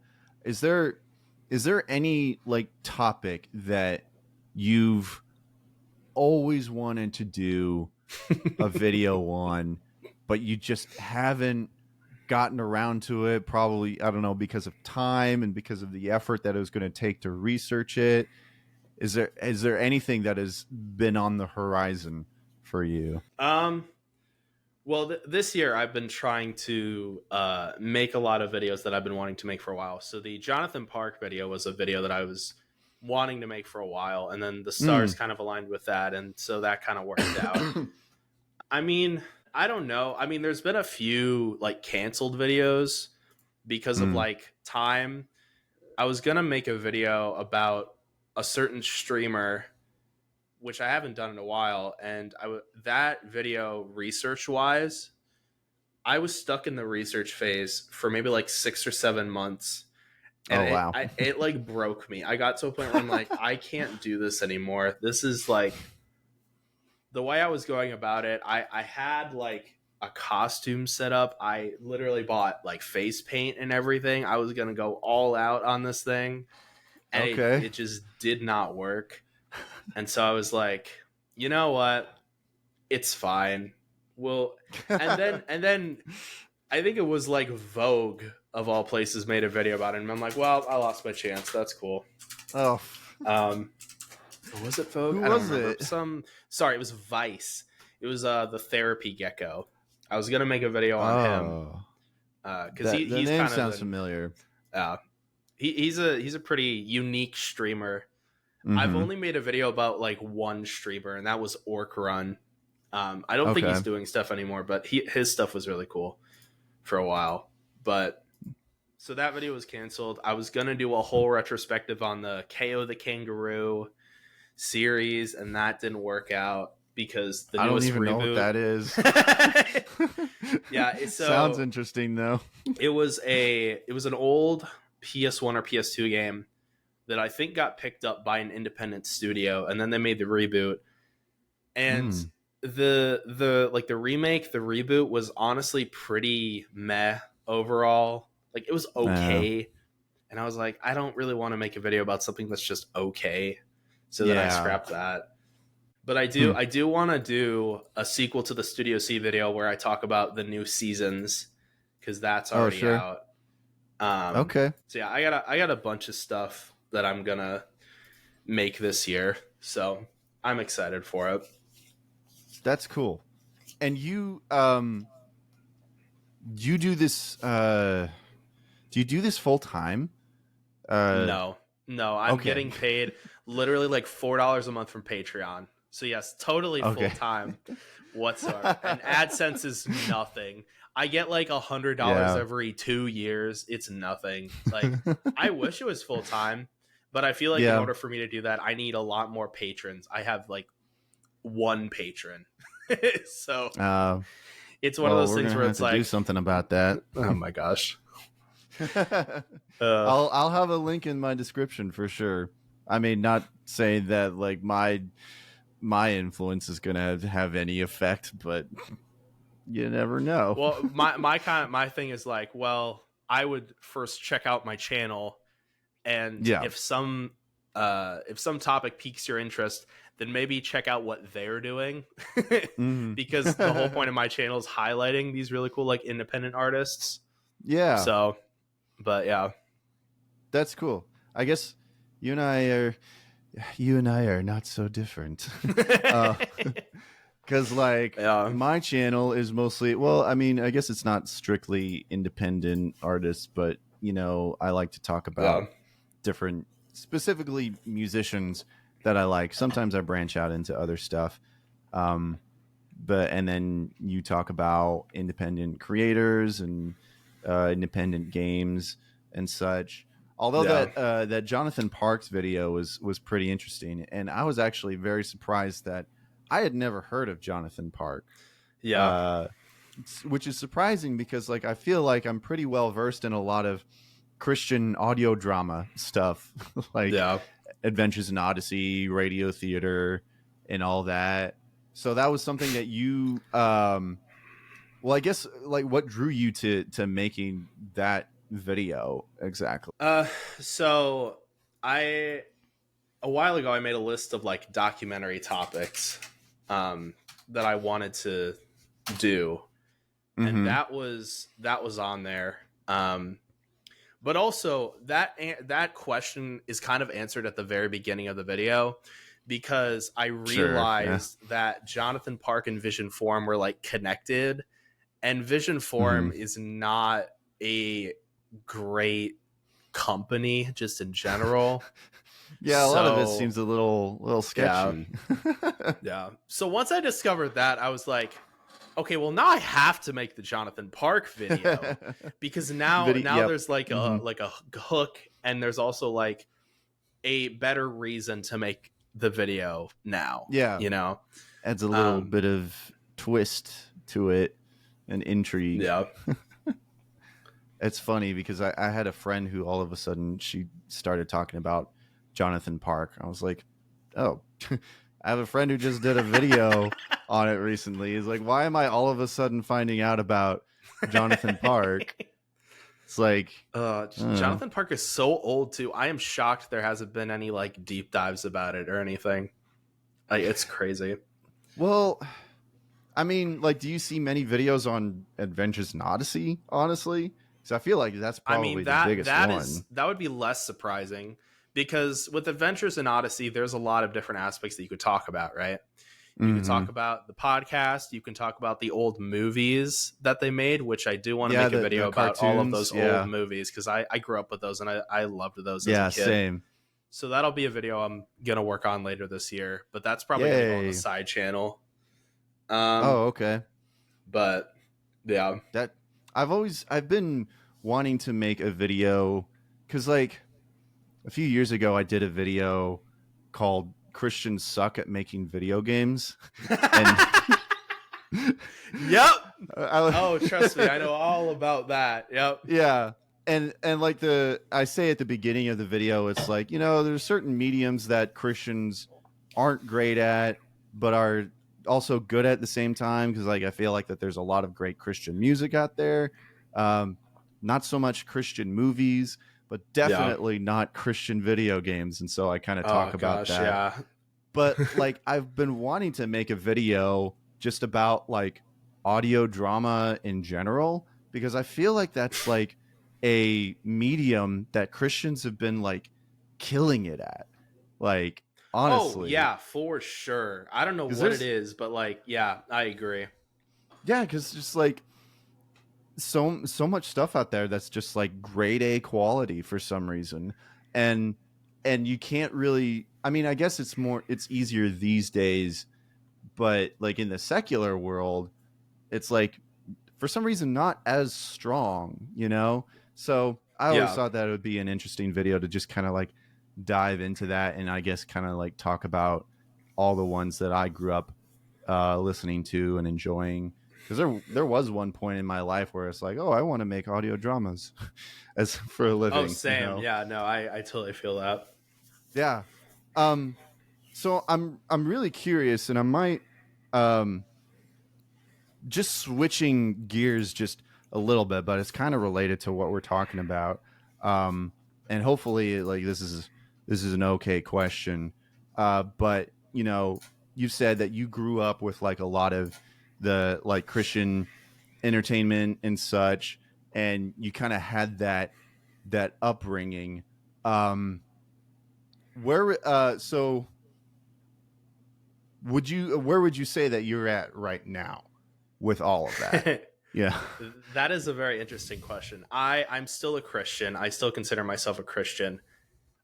There is just a lot of stuff that I was grown up in that I don't necessarily agree with, just in general. Sure. In terms of like, I feel like a lot of people forget the Christ in Christian, and they treat people with like disrespect, and they treat them with anger and hate. And that's not how I am. So I don't agree with like that. I'm not an extremist on like either side. I'm pretty in the middle just in general, but you're not some progressive libtard. No, I'm just not an extremist because like I've seen extremists on both sides, and I'm like, that's not me. Like I'm pretty open minded. I'm pretty respectful. Like I listen to people. You know, I don't hate people. Like that's just not who I am. Good. So yeah, yeah, because I was just curious because like I've watched your content, and you know I mean I can't say that I know you, but like I've known you for you know, it's been a couple years, but like there was something on the back of my head was like, I don't know if like is he like still like, and like not that it matters or anything, and of course I still have you on the show, you know, but I was just really curious as to how, if that like still played an important part in your life. Yeah, but it definitely does in my personal life. It just doesn't reflect in my videos as much because that's not what the videos are about. They're about like independent artists mostly. Yeah. And there are topics that come up where it's like it's very obvious like where I stand. Like with the Jonathan Park video, I think it's very clear like how I was raised and stuff like that. Right. But yeah. Like if the topic makes sense, I'll talk about it. But most of the time, it doesn't come up, so like there's no point to even mention it, you know. So no, yeah, totally. I mean, like I've even talked about it on my channel, and when it comes to, because there's a lot of artists out there who are Christian in their personal life, but their music isn't necessarily like overtly Christian because they just don't feel that calling on their lives to really like write about it so much, you know. And there are different kinds of artists, you know, that feel more strongly about, you know, expressing their faith in their art and such. And I think both is perfectly fine. Even I would even say both are necessary, honestly, because then you've got creatives like you who you're not like reaching out to a specific demographic, you know, of like Christians or anything, even though you were in some Christian YouTube Facebook groups. Yeah, and I have been a part of like some like YouTuber groups that definitely lean more in like the Christian circle, and I'm friends with them and like they're great. But I also have friends on the total opposite side, you know what I mean? So it's like I can mesh with like either because I love people and I care about them, you know? So yeah. No, yeah, I think that's great. And honestly, I feel like kind of like what I was saying when I first was introduced to your channel, it was just refreshing to have someone else out there that just was basically like making YouTube videos like for the sake of making a YouTube video, you know, because it was something that you were passionate about, and so you make a video about it. And that's basically what I do with my channel, because like Christian music is something that I grew up with, and so it's something that I care about, and so it just happens to be what I want to talk about, you know. Although I have often thought about like branching out and just doing something totally different that's like not related to what I usually do on my channel. So maybe one of these days I'll do it. I've always wanted to do a video on this obscure British a BBC Robin Hood show, because that was like from 2006 to 2008 that no one ever talks about, but it was like my favorite show. And it's like, man, no one's ever done a video on that. I should do that sometime. And you should at some point, you know? Yeah. I mean, that's why I love having a side channel, because I realized there are videos that I want to make that just don't fit the main channel. So I'll just make them, but like put them on the side channel, you know? So I get that. I guess I haven't felt big enough to really to make another. I mean, I guess I have a clips and highlights channel, but you know, I don't know. I'll probably just put it on my main channel. It's just like, hey, if you don't like it, then sorry. Yeah. So cool. Well, on that note, I think it's a good time to get into everyone's favorite segment of all my interviews. If you're cool with transitioning into this, I am. Something that I ask all my guests is to make a list of five of your favorite Christian albums. They don't necessarily have to be like a top 5. They can be, but they don't have to be.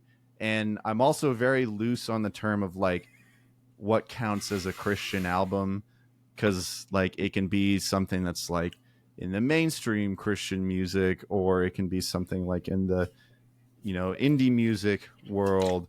I had a guest on recently who picked a Nick Cave album, and I was like, I think that's probably stretching it a little bit, but whatever. It's like I'll allow it, I guess. Okay. No, all my picks are very much Christian bands for sure. So okay, well I'm interested because this is the Christian music channel, so we got to talk about it at some point. So I'm very curious to hear what your 5 favorites are. So you can go ahead in whatever order you want. All right. So I did a top 5 list from best to not worst, but like lowest, Right. Yeah. And this was hard because I feel like I haven't been like in the Christian music sphere for so long. So then I go back to like nostalgia, and I go back to like older albums because I'm like, this is what I remember as like a kid. This is what like I could probably still listen to now and actually like, kind of thing. Yeah. I don't know if you will know half of these, so this is going to be interesting. Well, I mean, we'll see. I'm the Christian music boy, so we'll see. So at number 5, we have an album by Rapture Ruckus. That name sounds familiar. And it is Invader Deluxe Edition. Is it a hip hop artist? It is a electronic musician who also like sings over it. And a lot of these songs were stuck in my head for a while when I was younger. This is one of those albums that was just a fun time that I appreciated as a kid, because as a kid growing up, there were, oh, dang it, I just thought of another Christian album off of my head that is not on this list. It can be great. You can have an honorable mention. We'll make that. Yeah, that'll be my honorable mention. So yeah, I liked it a lot because I like a lot of like electronic kind of music. And I feel like that's kind of where my love for it kind of like started, was like with artists like this who are very like techno. But the lyrics very heavily are like Christian lyrics, but it's also just like a fun album too. So it's number 5 because it's nothing super emotional or anything, but it's just a fun time. And there are some songs that I could probably listen to now that I enjoy. Yeah, I'm looking at their Spotify right now, and I can't say that any of these albums are really ringing a bell, but I do see he has a collab with Slow Glow Activator, and I know that name because he's from Family Force 5. Family Force 5, yeah. Yeah. Cranky like a chainsaw. Oh my gosh. I met them once because they played at a youth convention, so they had like a meet and greet. Yeah. And cool guys. They seem like cool guys. They also wore T-shirts with their own face on them. So, weird. Okay. Yeah, it's a choice, a creative choice, I guess. Yeah. So, well, you gotta brand yourself somehow, I guess, right? I guess so. But cool. All right, Rapture Ruckus. That's a name that I can't say that I'm familiar with, but nice. I will check them out. This next one you probably will know, because I feel like this one is a bigger name. Okay. So at my number 4, I have Welcome to the New by Mercy Me. Oh, yeah. Well, yeah, of course I know Mercy Me. I bought the CD for this specifically. and me and my family would listen to it in the car. Again, it's just one of those like fun albums. It's like if the song Happy was Christian and had like an entire album. That's kind of like the vibe. Okay. And I don't know, there was just a lot of the songs that I liked because of how catchy they were. It's nothing, it's pretty super, what?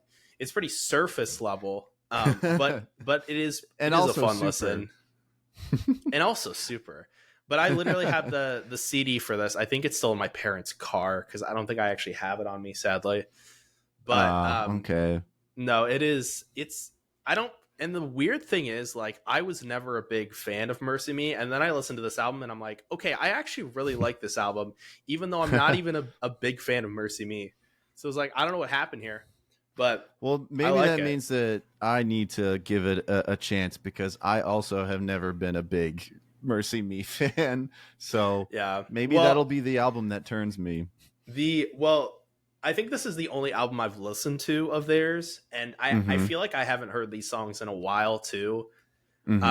So maybe I should like go back and re-listen to some of this because I totally forgot these existed, to be honest. But it's definitely a fun listen on like a sunny day in the car. You know, it's some good vibes. Yeah, nothing wrong with that. Okay, cool. Mercy Me then. I like it.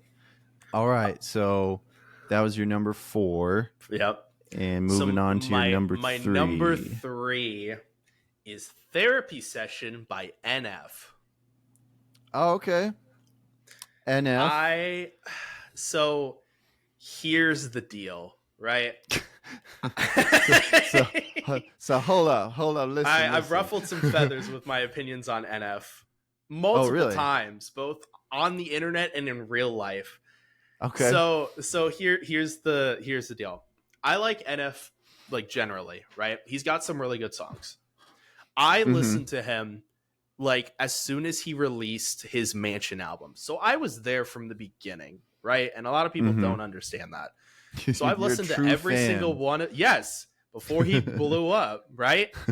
I was an original fan of his. I've listened to every single album of his, and Therapy Session is definitely his peak in terms of like quality and writing. I love this album, and I specifically love one of the songs in particular because it made me cry, and it's about the death of his mother, and it's a super emotional song, and it is amazing.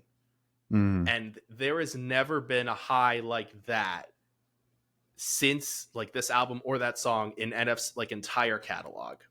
Yeah. And that is really sad to me because he blew up after, like, in my opinion, like his best songwriting, right? And so now people know him for like his more recent stuff, which some of it is good, but I didn't really like his most recent album.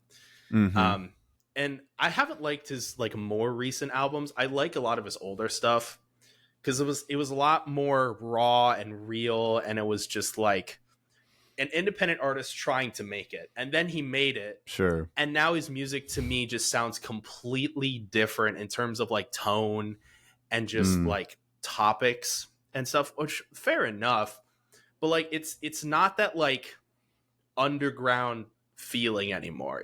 He's basically a pop artist now, you know? Sure, yeah. So, and he's appeasing to his audience. Yeah. And I will say his music videos are great. I love his music videos. Like they're beautiful, right? But very cinematic. Even he says, he's like, am I making music or am I making music videos? What was it? It's like films or music videos. He's like, am I making films or music videos? Is one of the lyrics. And I feel like he started going like more cinematic than like real actual like raw things that he's like actually dealing with kind of thing. The more popular he got, the more he talked about his success instead of his struggles. Oh, yeah. You know? And so that was a trend that I noticed for a while.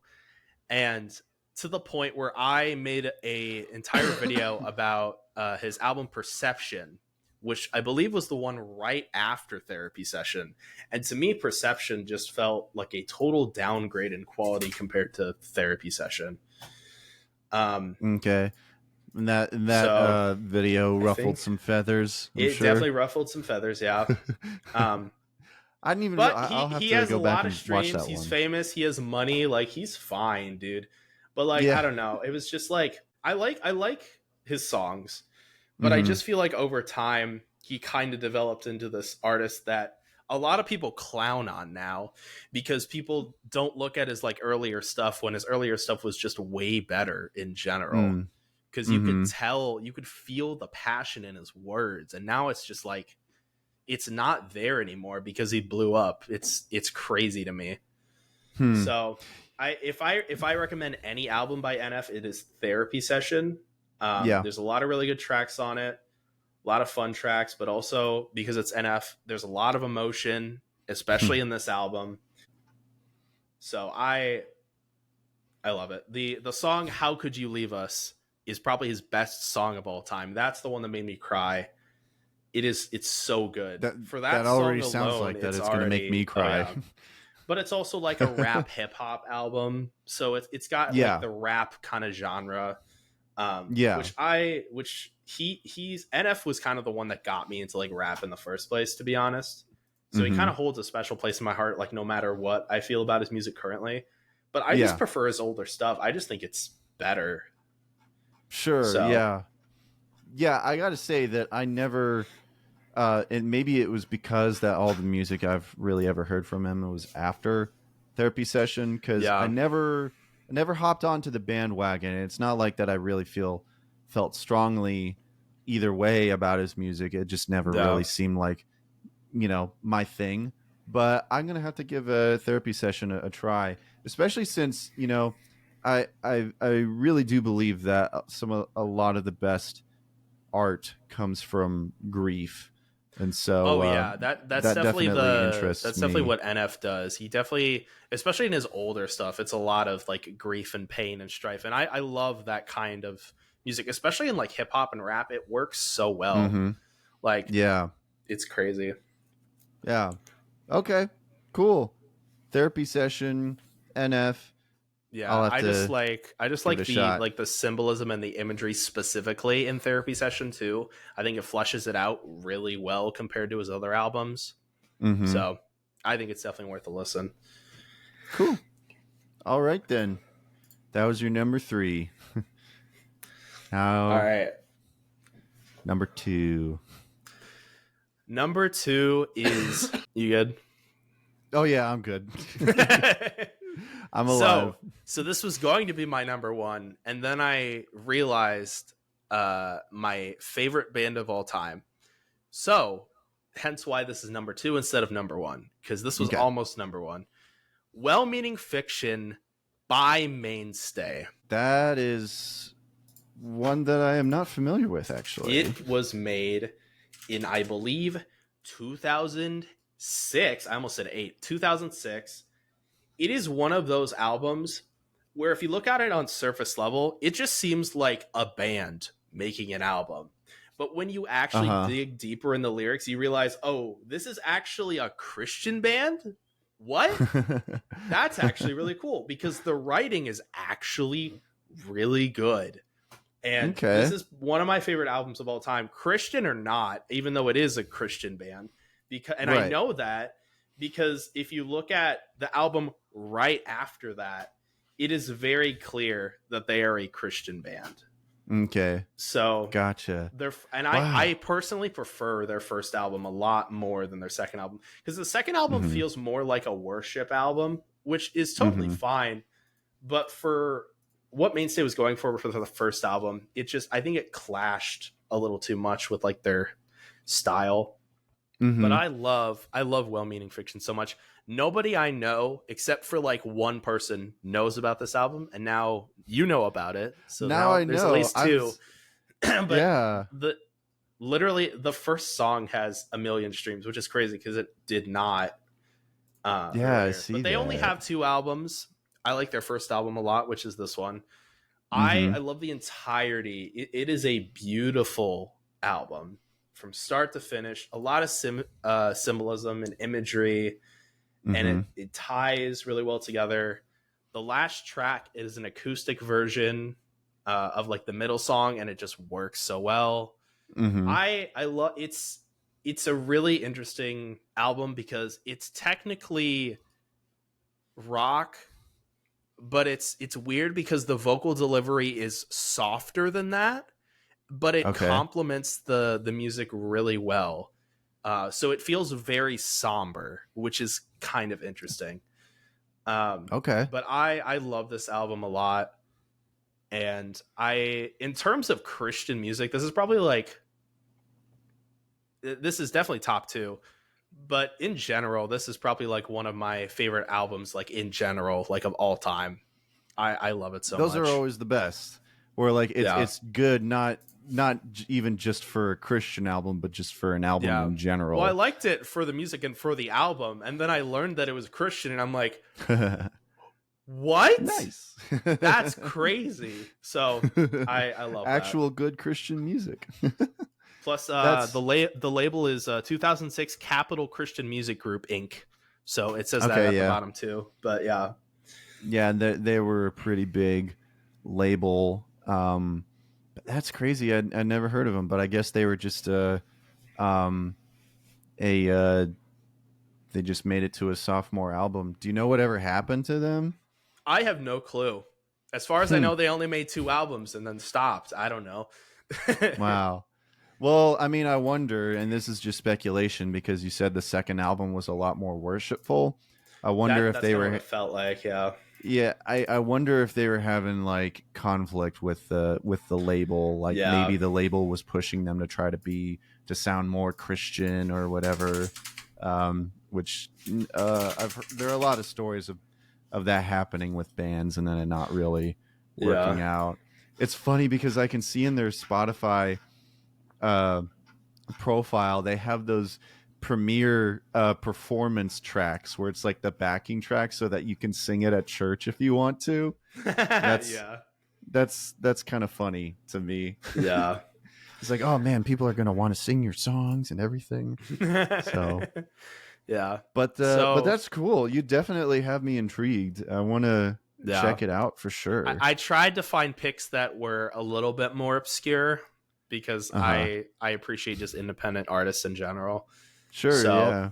But so now that we're at number 1, I realized I have a few honorable mentions just in general because I keep remembering things. Go for it. I mean, I had a guest on not too long ago, and he's like, I have like 20 number 5s, and I'm gonna list them all. I'm like, okay. But okay. Yeah. Let's hear the honorable mentions. I have to write them down now before I forget again. Okay. So my first honorable mentions is a live album by Mark Schultz. Oh, I remember him. It is. I have to try to look this up because I don't remember the name. But one of my family's friends gave us a CD. They burned this album onto the CD, so we played it in the car all the time. I made a Lego video using one of the songs back in like 2011 because I loved it so much. It is. So the album is called Mark Schultz Live, A Night of Stories and Songs. And this was one of my first introductions to emotional music with deep meaning behind it. And it's very singer-songwriter, like piano and voice, and that's about it, really, most of the time. But his songwriting in this album is really emotional, and it's really personal. And I love it. There's at least, I think there's like one fun song on it called Running Just to Catch Myself, which I had, that was stuck in my head for a while as a kid because it was just like one of those happy songs, you know, that's like an earworm. Yeah. But other than that, it's a pretty emotional album that is very well written, which I appreciate. And I feel like it's getting harder to find really well written albums just in general, like lyrically. So I definitely appreciate this album for specifically like how the songs are written. So okay. it's worth a listen if you like songs about people, songs about the bad times in life, but at the end of the day, it's like you're gonna get better, you're gonna be okay, but we all like struggle with these things, and certain people have certain struggles that other people don't, and it's like it's a really introspective album, and I like it a lot. It's very Christian, and you can tell, but it's also more than that. It's like very personal, and it's very open and honest with like his struggles, and then like other people's struggles that he's like of people that he actually knows in real life and stuff. Because in one of the songs, he writes about like a soldier, and in another song he writes about a kid with leukemia, and it's like these super emotional times in people's lives, and they make for really good songs, and like he knows all these people, and like they're obviously okay with like him writing about this and stuff. He got permission and whatever. But I also like the live album specifically because you hear him talking about like these people and his friends and these situations, and it just adds to the songs so much more. Yeah, it's so like good. A bit of backstory. Yeah, that's cool. It's my favorite live album of all time. I'll have to check that out because I remember I used to really listen. I listened to his self-titled album a lot, and I still remember some of the songs from there, like "He's My Son," "When You Come Home," and there was an absolute banger of a song. If you want a fun song, is "Legend of McBride" by Mark Schultz. That's okay. It's just a song where he just wrote this song about this guy that saves people's lives, and he's almost like a superhero kind of.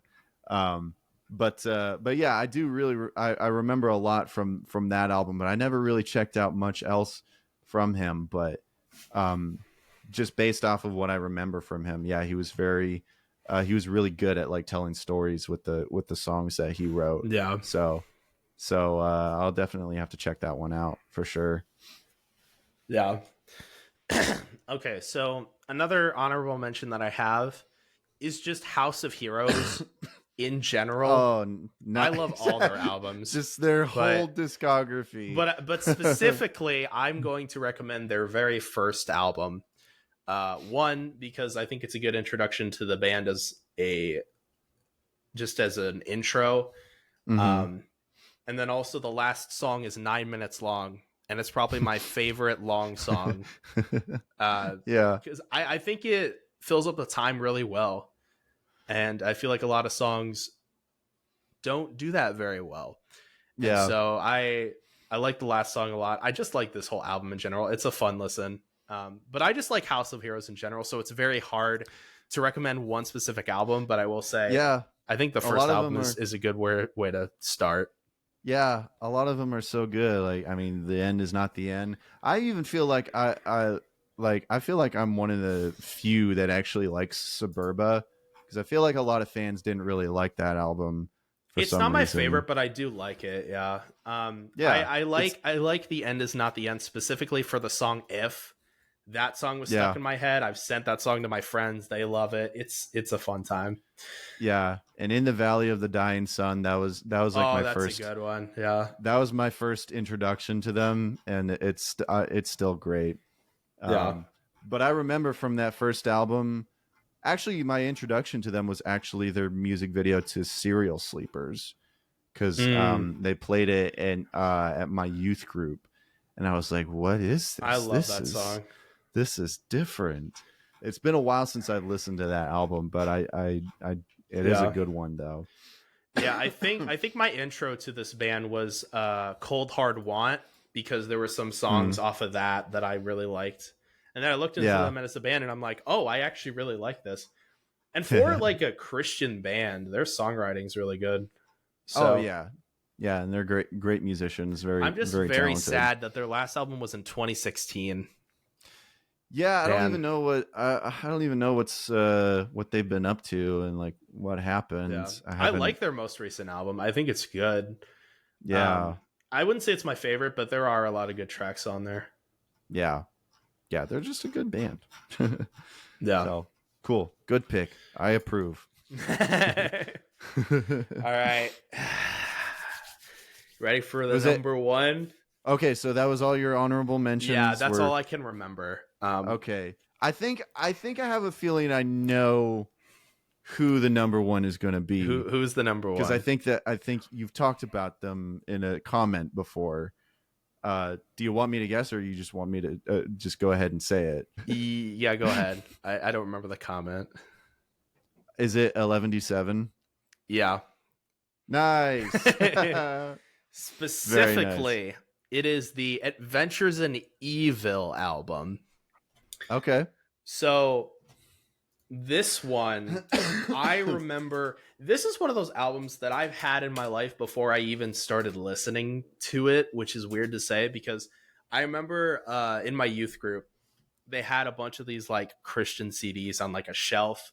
And this was one of them. And I always, like every single week, I would look at it and I would look at that cover and I'm like, oh, that's a cool album cover. And then years later, they end up being like my favorite band of all time. Yeah. It's like, huh? How did that work? It just worked out. And specifically, what's interesting, here's a fun fact about this album. So it says that there are 10 tracks here. That is incorrect. There is at least one or two or more tracks, but for some reason they got removed off of streaming services. I don't know why, but there were at least like 11 or 12 songs. Yeah. So that was really strange. But this album has like no bad songs, in my opinion. It is a really fun time. It is one of those like Christian pop punk bangers that I loved as a kid because I was angsty and I liked all this aggressive music. But Matt Langston, which is the singer and songwriter and like the lead man of the band, he just has good songwriting in general. So I really don't have in my opinion, there's really not a bad 11:87 song.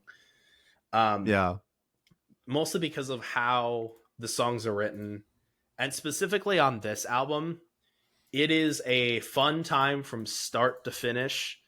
It is very coded in early 2000s, like Christian pop punk culture. They were the ones who made the MySpace song, if you didn't know. But MySpace song. That was like really early in their catalog. That was off of their first album, actually. Okay. Because this first thing that I think of, when I think of MySpace song, I think of the song "MySpace Girl" by the Afters. No, that's not. that's a deep cut right there. Yeah. But okay. So they wrote the MySpace song. I mean, that was their popular one for a while, like when they first started. But this album that I'm talking about now is their third album, which it was a really interesting time in the band's history, I think, because after this was Sugar Fist, which was 2 years later, and then after that they went on a 6-year hiatus.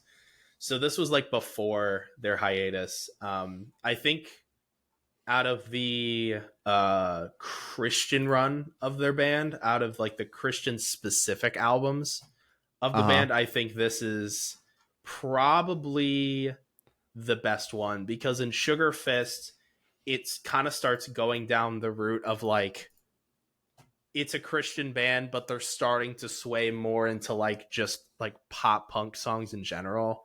Right. So I think Adventures in Evil is that good like tipping point. I'm pretty sure with this album they toured in like Japan and everything. So this was probably like their biggest record at that time too. I can imagine it doing pretty well in Japan. Yeah. And this was also, I believe this was the album that was each song was produced by like a different person. So each song sounds like very different, which is pretty cool. Because they went to like a bunch of different studios for this specific album, I believe. Okay. So that really helps in terms of like making sure it's not stale in terms of like the sound, but it's very electronic pop punk kind of feel, because they like to have guitars but also have like an electronic element, and this is kind of where it really fleshes it out a lot more. Because their first album was like straight pop punk, no electronics whatsoever. Their next one kind of like dives a little bit into that. It's a lot more like electronic, but Adventures in Evil does that like perfect introduction combination of like pop punk guitars and like electronic noises and sounds. So right. I think it's a good one to start on for their catalog. Okay. Yeah, I will say that I'm familiar enough with 11D7, but I can't say that I've done a deep dive into their music. But yeah, I do remember, because that was actually another music video that my youth group played, was their music video for was it Love in Your Arms? yeah, okay. Which is a fun video too, because they're like playing the video game and everything. I always thought that was so cool. But that was something that really stuck out to me about them, was I loved that perfect blend of electronic and pop punk, which I feel like at that time was kind of hard to pull off without being, for sure, without being cringy, you know? I think it was very ahead of its time. Yeah, I think that they did a really good job, based off of what I've heard from them. I think there was another more recent song from them that I also liked, but I can't remember which one that is. But yeah, it's a vibe that I'm definitely down for. This band has been around since 2006, which is crazy to think about. Yeah, and they're still doing music, right? Because within the span of almost 2 decades, it's been really interesting seeing the progression of this band and how it's gone. Because half of the albums are very much like Christian pop punk, and then past that, it's really kind of like, it's still like electronic pop punk, but it kind of shifts its tone lyrically, and it's more so about like deconstruction. So it's like a totally like opposite vibe lyrically, but because Matt Slangston is a good writer, the songs still sound good. Like, he is a good songwriter. He's been doing it since 2006. Like, I love his songwriting. He's probably my favorite singer-songwriter just in general. My favorite lyricist. Every single time they make an album, they take so much time to make it. There was literally a 6-year hiatus between Sugar Fist and Rad Science. And personally, Rad Science is my favorite album of all time. But this is also in the point of their catalog where they're starting to go more in the deconstruction route. Okay. But it's just a good album in general. Like, I think it's fantastic. And whenever I recommend 11D7 to somebody, I always recommend Rad Science, because I have not found a person who has genuinely disliked this album. It's just a fun album from beginning to end. It's good. I love it a lot. Is that why you didn't pick it for this list, because it was a bit more on the like deconstruction kind of side? It's not I would not consider it a Christian album, if that makes sense. Gotcha. It's just a good album. Yeah, sure. So it's too good to be called a Christian album. No, it's not that. It's just like, yeah, it's just not in that like phase of their catalog, you know? Sure. Yeah. So I don't know if you're at all familiar with, maybe you are, with Sega Night Kevin. Yeah. He's a YouTuber. Yeah. Yep. Kevin. I met him. Oh, nice. I've like met him virtually, like online, and I used to write for his website. But I think it was the lead singer who wrote and recorded his outro song because Kevin's also a big fan, as far as I know, and I think he also even had him on his podcast before. But I don't know if I ever listened to it. But so, do you know who Blimey Cow is? Oh yeah, they're like I went to BlimeyCon in 2018, and Kevin was there. So, okay, yeah, because they're like the OG Christian YouTubers. Yeah. Have you ever been to BlimeyCon before? No. So I wouldn't have seen you. Okay. Yeah, I think I got on the Blimey Cow bandwagon a little late, and I personally was more of a Kevin fan than a Blimey Cow fan. In fact, really the only Blimey Cow content that I really like ended up watching consistently was Messages. just because I loved Jordan's reactions to them, and he's got a great sense of humor, and I guess I preferred that over the scripted stuff. But yeah, Blimey Cow. And I know Kevin's been very busy doing a lot of his own stuff. He hasn't been uploading as much, but Kevin's actually very instrumental in, well, unintentionally, as to me doing YouTube as well, because like he talks about Christian movies, but no one talks about Christian music. Maybe that should be me. So he's a cool guy. Yeah, that's cool. But cool. So you're number one, 11D7. Very nice. I mean, I would put any album by 11D7 as number one, but I have to choose one. So I'm like, sorry. I like to make my guests suffer. Wow. Because I think that brings up interesting picks, honestly. So, because like I even like doing it because it's like I don't even know if the guest probably even really listens to Christian music all that much. So it's interesting to like force them to think about it. No, it was a fun exercise. I enjoyed it. Good. Because it reminded me of a lot of stuff that I totally forgot about. And I was like, oh, I actually really like this album. I should listen to it again. Yeah. And I can't say that I was expecting like a Mark Schultz pick on honestly there, it kind of just popped up in my brain, and I was like, wait a minute. It's very nice. It's very very unexpected, but I like it. It's one of my favorite things to do, because I like hearing other people's like musical tastes and such. So it's interesting to hear their why they're passionate about why they like the music that they like. So thanks for doing it. Thanks for humoring me. Yeah, no problem. That was a lot of fun. Good. Cool. All right. Well, I think this is as good a point as any to close the conversation. I could talk forever. It's been great finally getting to meet you and talk with you, even though it is virtually. Being a fan, and of course I've appreciated the support you've given me as well. So it seems like the spark of a beautiful internet friendship. So it's cool to have you on, man. I really appreciate it. Is there anything that you want to plug before I let you go? Yeah, go listen to 11D7. Okay, that's sometimes sometimes you gotta plug yourself. It's okay. You don't have to be supporting other artists all the time, Ethan. That's my thing. I have to.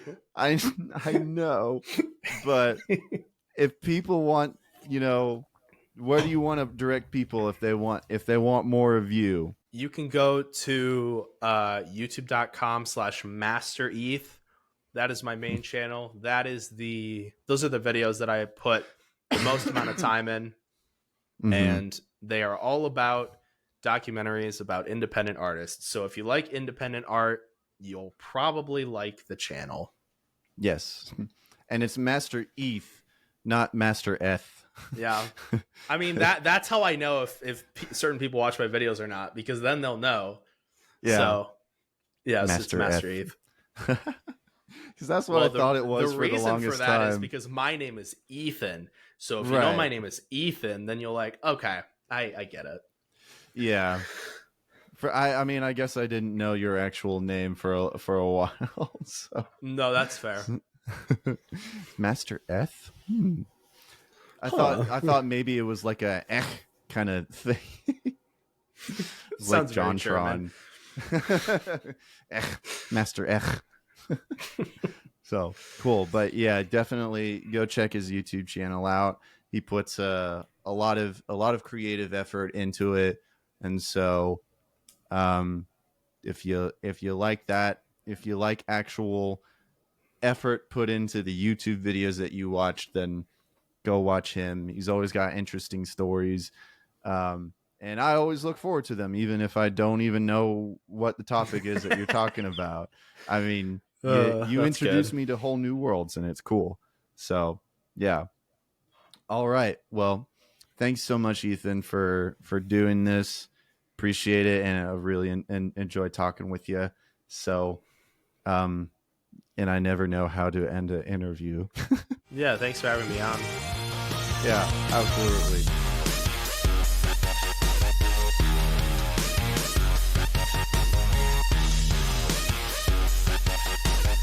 All right. Thank you so much, Ethan. It was great to have him on. Hope you guys enjoyed that, and I'm really hoping that I introduce you guys possibly to your new favorite YouTuber, MasterEth. Definitely go check out his YouTube videos and such.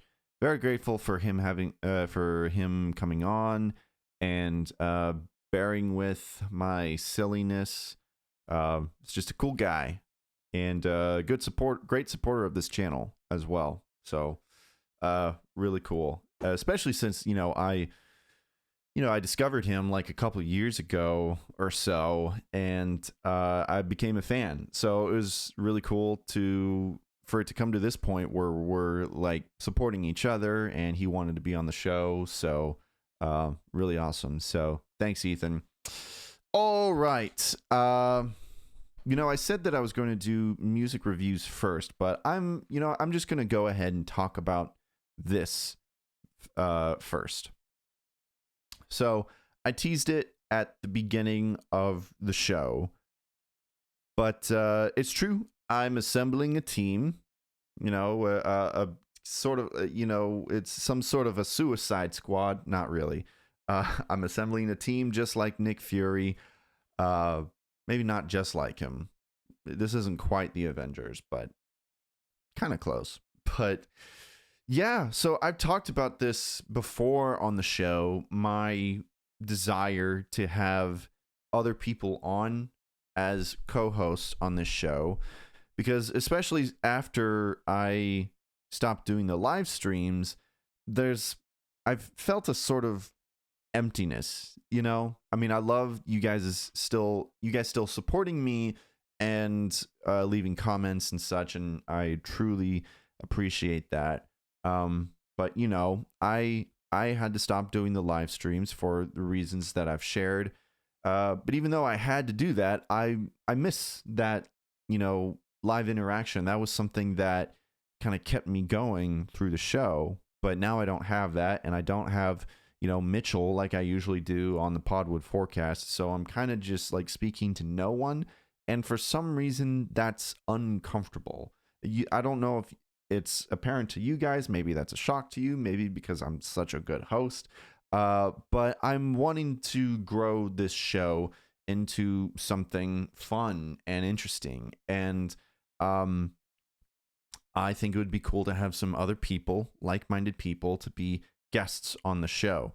And so basically what I'm going to do is that I'm putting this out here on the show. I'm going to make some posts on social media as well.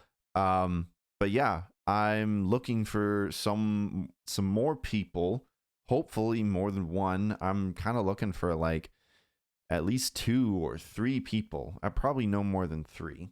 To just kind of have a panel. What I'm thinking is just doing like, I guess for lack of a better term, Zoom call, even though I don't use Zoom, I use Riverside, and just recording the episodes that way with other co-hosts.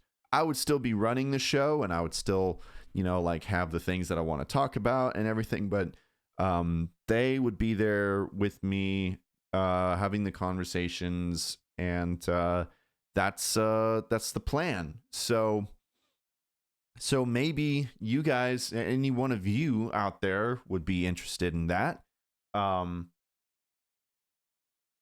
Maybe.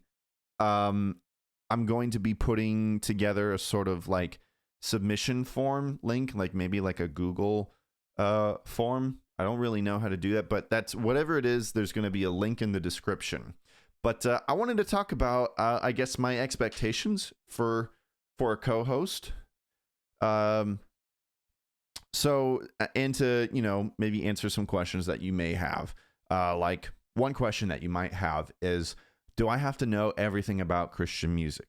No, because I don't know everything about Christian music. I'm still constantly learning, especially through like guests and such. I am always learning about new artists that I either have never heard of, or I just never have taken the time to like really listen to their music. And so I'm always learning about new Christian music.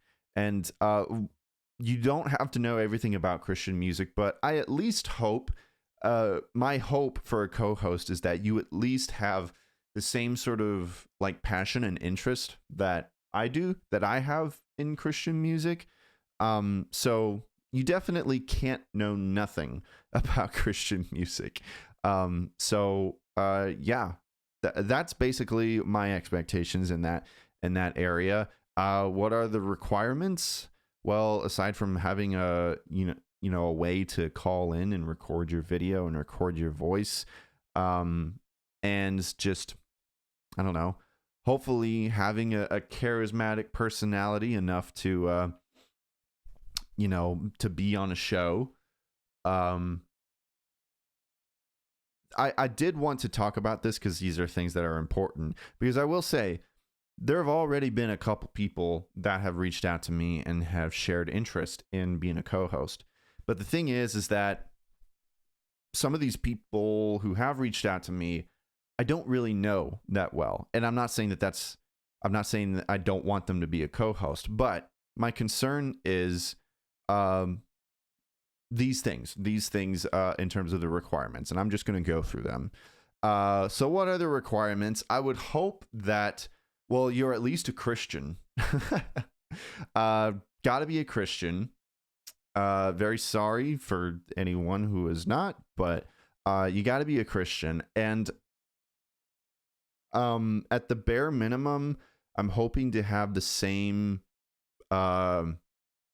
primary Christian beliefs, like core Christian beliefs.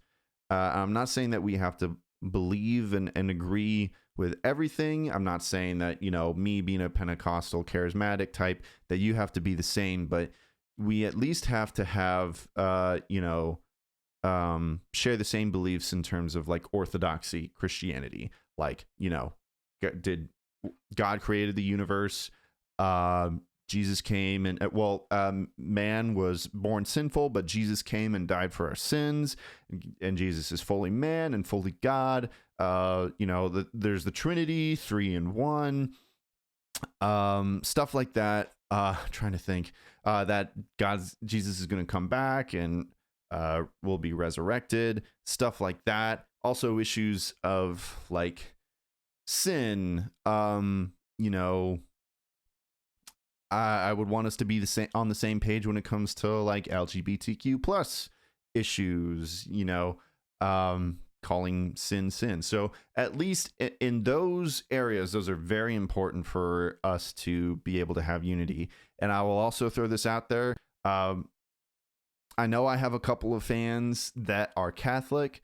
I love you guys, but I would prefer no Catholics. Not to say nothing personal against anyone, but there is a lot of difference there, and I feel like that would bring up too much conflict. I feel like that I would want to be avoided amongst co-hosts, either conflict or me just, I wouldn't want to seem like that me as a Protestant really supports everything about Catholicism, because I don't. But I love you guys either way. And I think that some of you are saved. This is a joke, but I'm kind of serious. So yeah, just like, I don't know if you've ever heard the phrase, but unity in the essentials and diversity in the non-essentials. So basically, like secondary stuff, like, whether you believe in speaking in tongues or not, or different opinions on the end times, or whether you're a Calvinist or an Armenian, that stuff is not important, not as important. We can have diversity in those areas, but like, we at least have to be agreed on the important stuff, if that makes sense. Hopefully it does. So yeah, unity in the essentials. But when it comes to other extra things that we believe, not even in terms of faith, and this is one thing why I thought that this was important to make this clear. For me personally, I'm pretty conservative in a lot of areas, including faith and politics. And I'm not saying that we have to agree on really any of those things, but my point is that I believe those things. And so what I'm really asking as a requirement is tolerance. I will be tolerant of the things that you believe when it comes to those secondary things, and I would ask you that you be tolerant of the things that I believe, because I'm going to share my opinions. If you guys haven't watched this channel enough, I'm going to be sharing my opinions, and you don't have to agree with what I'm saying. And just because you're on the show doesn't mean that you do agree, and you can even voice your disagreements as a co-host, and that's okay.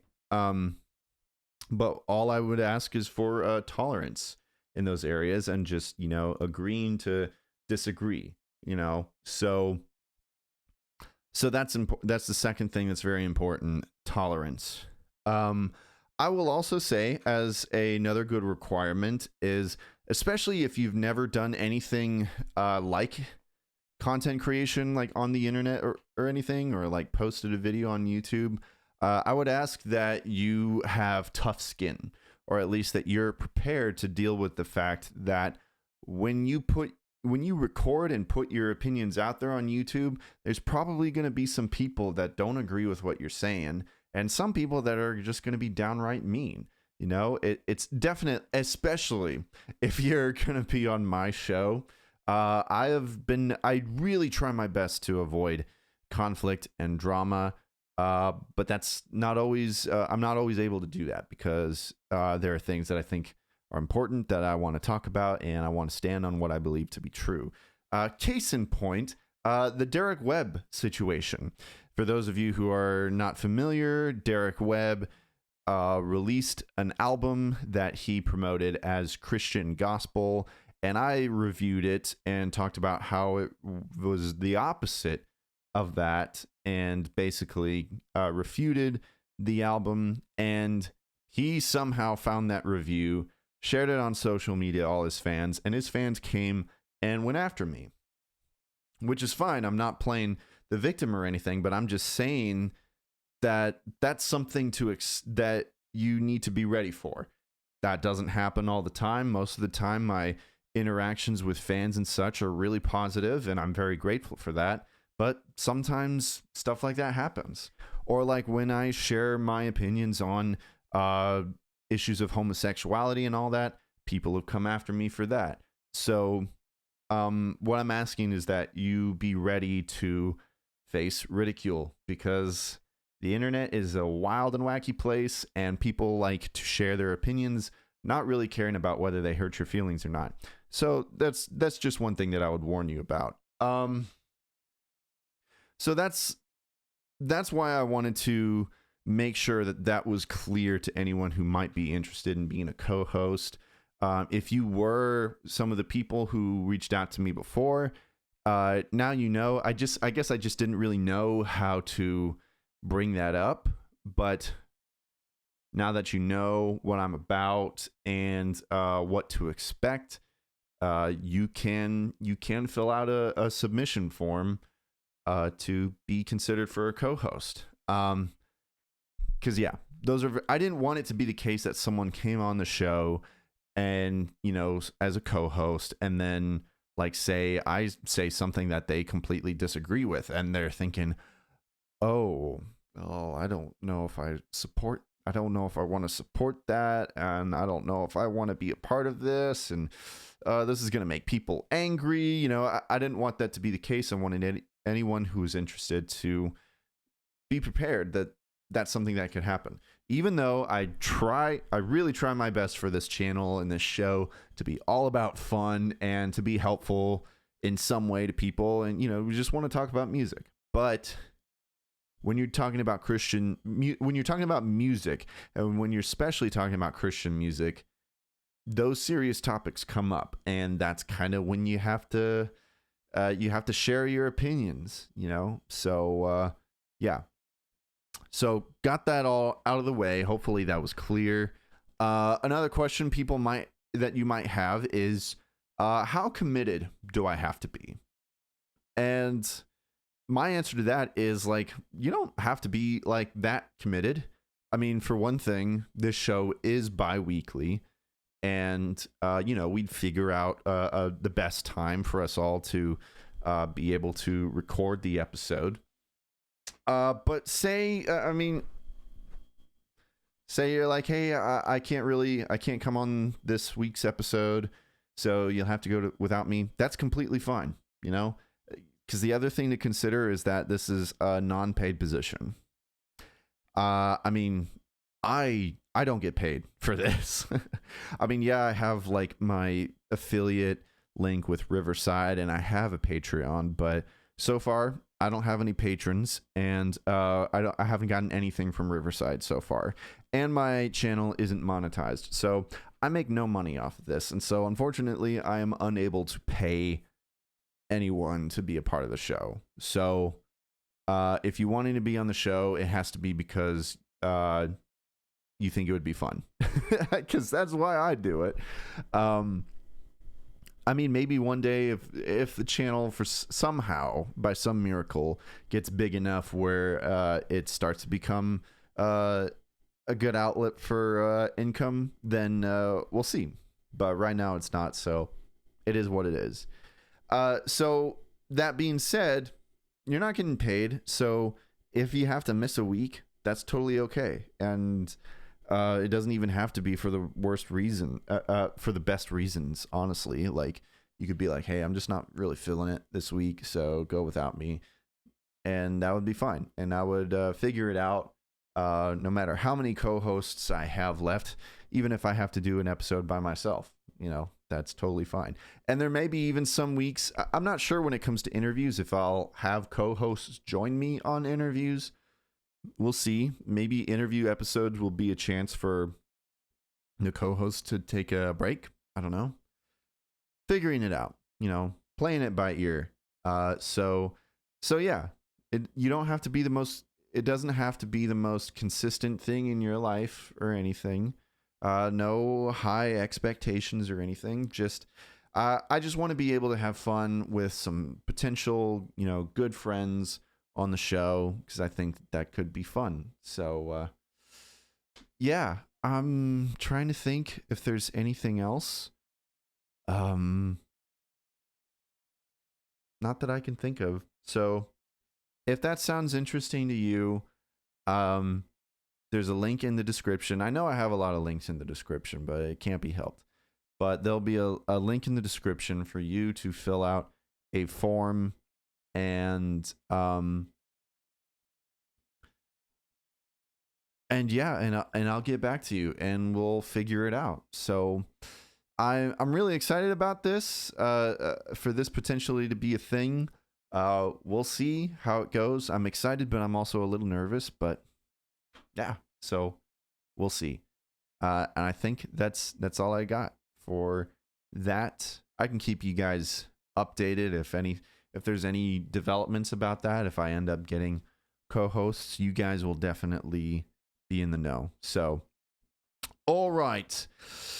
Before we go, we're going to get to my humble opinion. And we're going to talk about some music that I listened to that I liked, at least for the most part. I do realize that my humble opinion ends up being like a unintentional promotional segment for different artists. And trust me, I want to talk about stuff that I don't like, which I have before, but most of the time I just like to talk about things that I like. So maybe it's not so much a review critical segment, but more of like a recommendation kind of thing. But I'm going to get a little critical today, and I'm just about to with this first one. New track from 21 Pilots, Backslide. And you might be surprised that I said before that I'm going to be a little critical. I'm going to be a little critical with this one. While I've been a big fan of the last two singles for this upcoming Clancy album, I got to say that Backslide is not my favorite track from the three so far. I like the instrumental. I really like Tyler's flow in the verses. I really want to like the chorus, but it's just got too many lyrics in it. You know, sometimes I have a problem with songs like that where it's like, man, this chorus is kind of going on forever, and it doesn't really have much of a hook. It's just a lot of lyrics in one chorus, and I want to like it because I like the passion in Tyler's voice and the singing and such, but it just doesn't grab me, really. It doesn't hook me like the other two songs did. And I know not every song has to have a hook, but this feels like it's a song that's trying to have a hook, but it's just not really working. I don't hate the song. It's just probably going to be more of a, when the album comes out, it's probably going to be a skipper for me, you know. So unfortunately not. I like the music, and I like Paul Meany's production on it, which, by the way, there was a little announcement on the Mute Math page. Paul Meany, who formerly was the lead singer for Mute Math, he's been producing a lot of music, especially with 21 Pilots and Half Alive, maybe others, but I'm not aware of those. But he's finally releasing his own music pretty soon, and that's going to be coming out this year, so I'm excited about that. But anyways, 21 Pilots, Backslide, it's all right. Maybe you might like it, especially if you are a 21 Pilots plan. 21 Pilots plan. Wow, I actually tried to get it right that time, and I still 21 Pilots fan. You might like Backslide. So, yeah. I'll take anything you have. If you could throw me a line, I should have loved you better. Do you think that... Next up, we have yet another single from our good friend Benjamin Daniel. What a handsome guy. We love him. We love him, don't we? We love him. And so he's got a new song called Lights Out. And it's a song about being a kid, which I actually heard this song a while ago because I'm a backer, because I support independent music. And I really loved it then, and I wanted to talk about it then, but now I finally get the chance. And I get the chance to listen to it more consistently rather than having to go to the campaign or the email just to listen to it. But so it's a song about being a kid again, which makes sense because this is probably the most upbeat and fun song I've heard from Benjamin. I wish I had the lyrics because I would have a better analysis for you guys, but from what I could gather, it's about becoming like a child again through the joy of Jesus Christ and how he makes all things new. So it's got a wonderful, fun message. And another good friend of ours, Chase Tremaine, plays guitar on this track and really brings it to life, honestly. Thanks to the guitars, drums, and the rhythm of Ben's melodies, the song has a real liveliness to it. I don't know. There's sometimes with certain songs, when the rhythm of the melody is just right, yes, magnifique. So it honestly, when I listen to it, it makes me want to go for a drive and just drive real fast on the highway and just bob my head while I'm doing it. It's a lot of fun and very heartfelt, as is normal for a Benjamin Daniel track. So definitely check out Lights Out by Benjamin Daniel.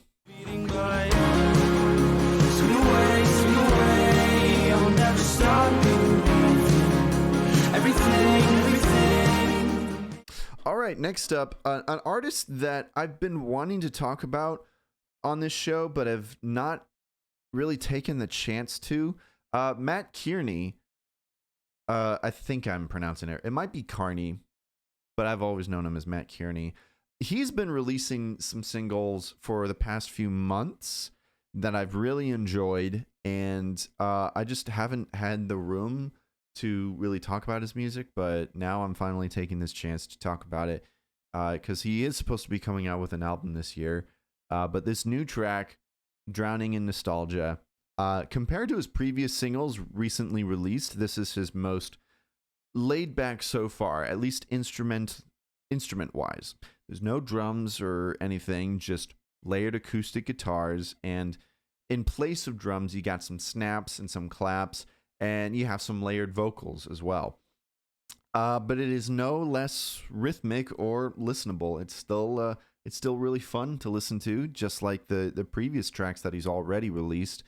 But while it is a catchy and fun tune, and while the track is about nostalgia, it's not about the good kind of nostalgia. See, Matt sings about a man who is troubled by the trauma of his past and cries to his significant other of his desire to heal and be free. So it's one of those songs that just has an upbeat feel to it, but really bittersweet lyrics.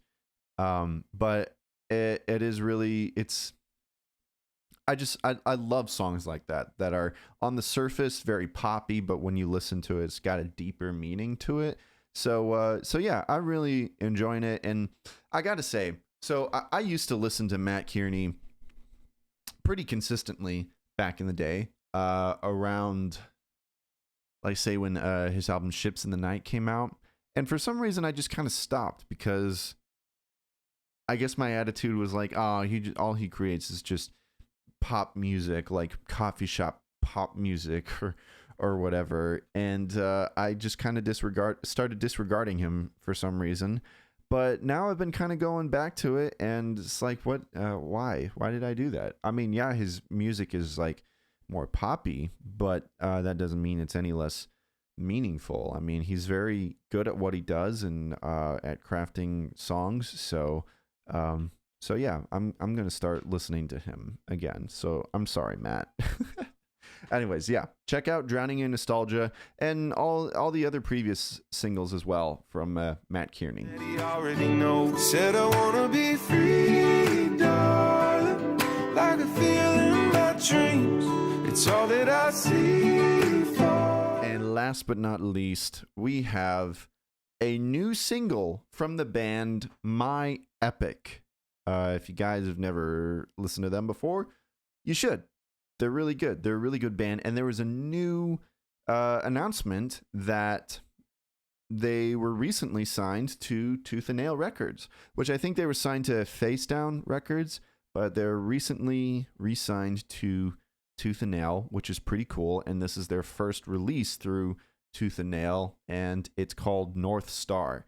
And it's dark, it's heavy, it's atmospheric. It's got a bit of industrial rock in there, sort of. It's a heavy hitting song that, excuse me, that makes you sneeze.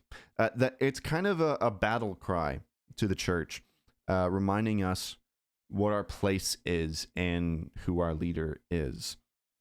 And yeah, it's just a song that just kind of gets you pumped up, which is not always typical for My Epic. They're usually pretty emotion driven in their lyrics, and I guess this is too, but it's more like let's go, let's get together, we're under one cause. This is who we are, this is what we do, and this is who our God is. And I love it, and I'm really excited for what else is to come from them. So glad to have My Epic back. Definitely check out North Star by My Epic. We don't fear the light, we face it.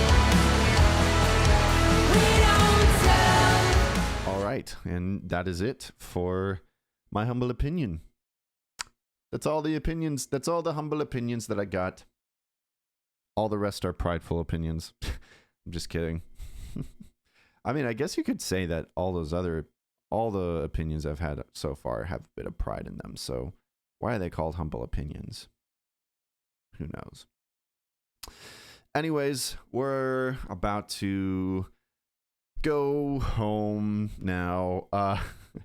So next episode, going to get see, I was talking earlier about controversial opinions on the show, and we're gonna tackle something that I haven't really dived into fully on this channel before. I think I've briefly talked about this, but we're gonna talk about a certain song from a certain artist that has been controversial since the day it came out. It's not a new song. I mean, not new as in like come out in the last year, but it came out a few years ago, and it's been the point of controversial debates. I mean, not debates, but just arguments, mostly people just arguing about it. And I wanted to share my opinion of it, since the artist and songwriter of the song, Corey Asbury, recently posted a video talking about that song, like probably a week ago, talking about the story about why he wrote the song. And that song is Reckless Love. We're going to talk about reckless love, baby. We're going to talk about God's love and how reckless it is. So that should be fun and interesting. It's all going to, I'm going to be as gracious as possible.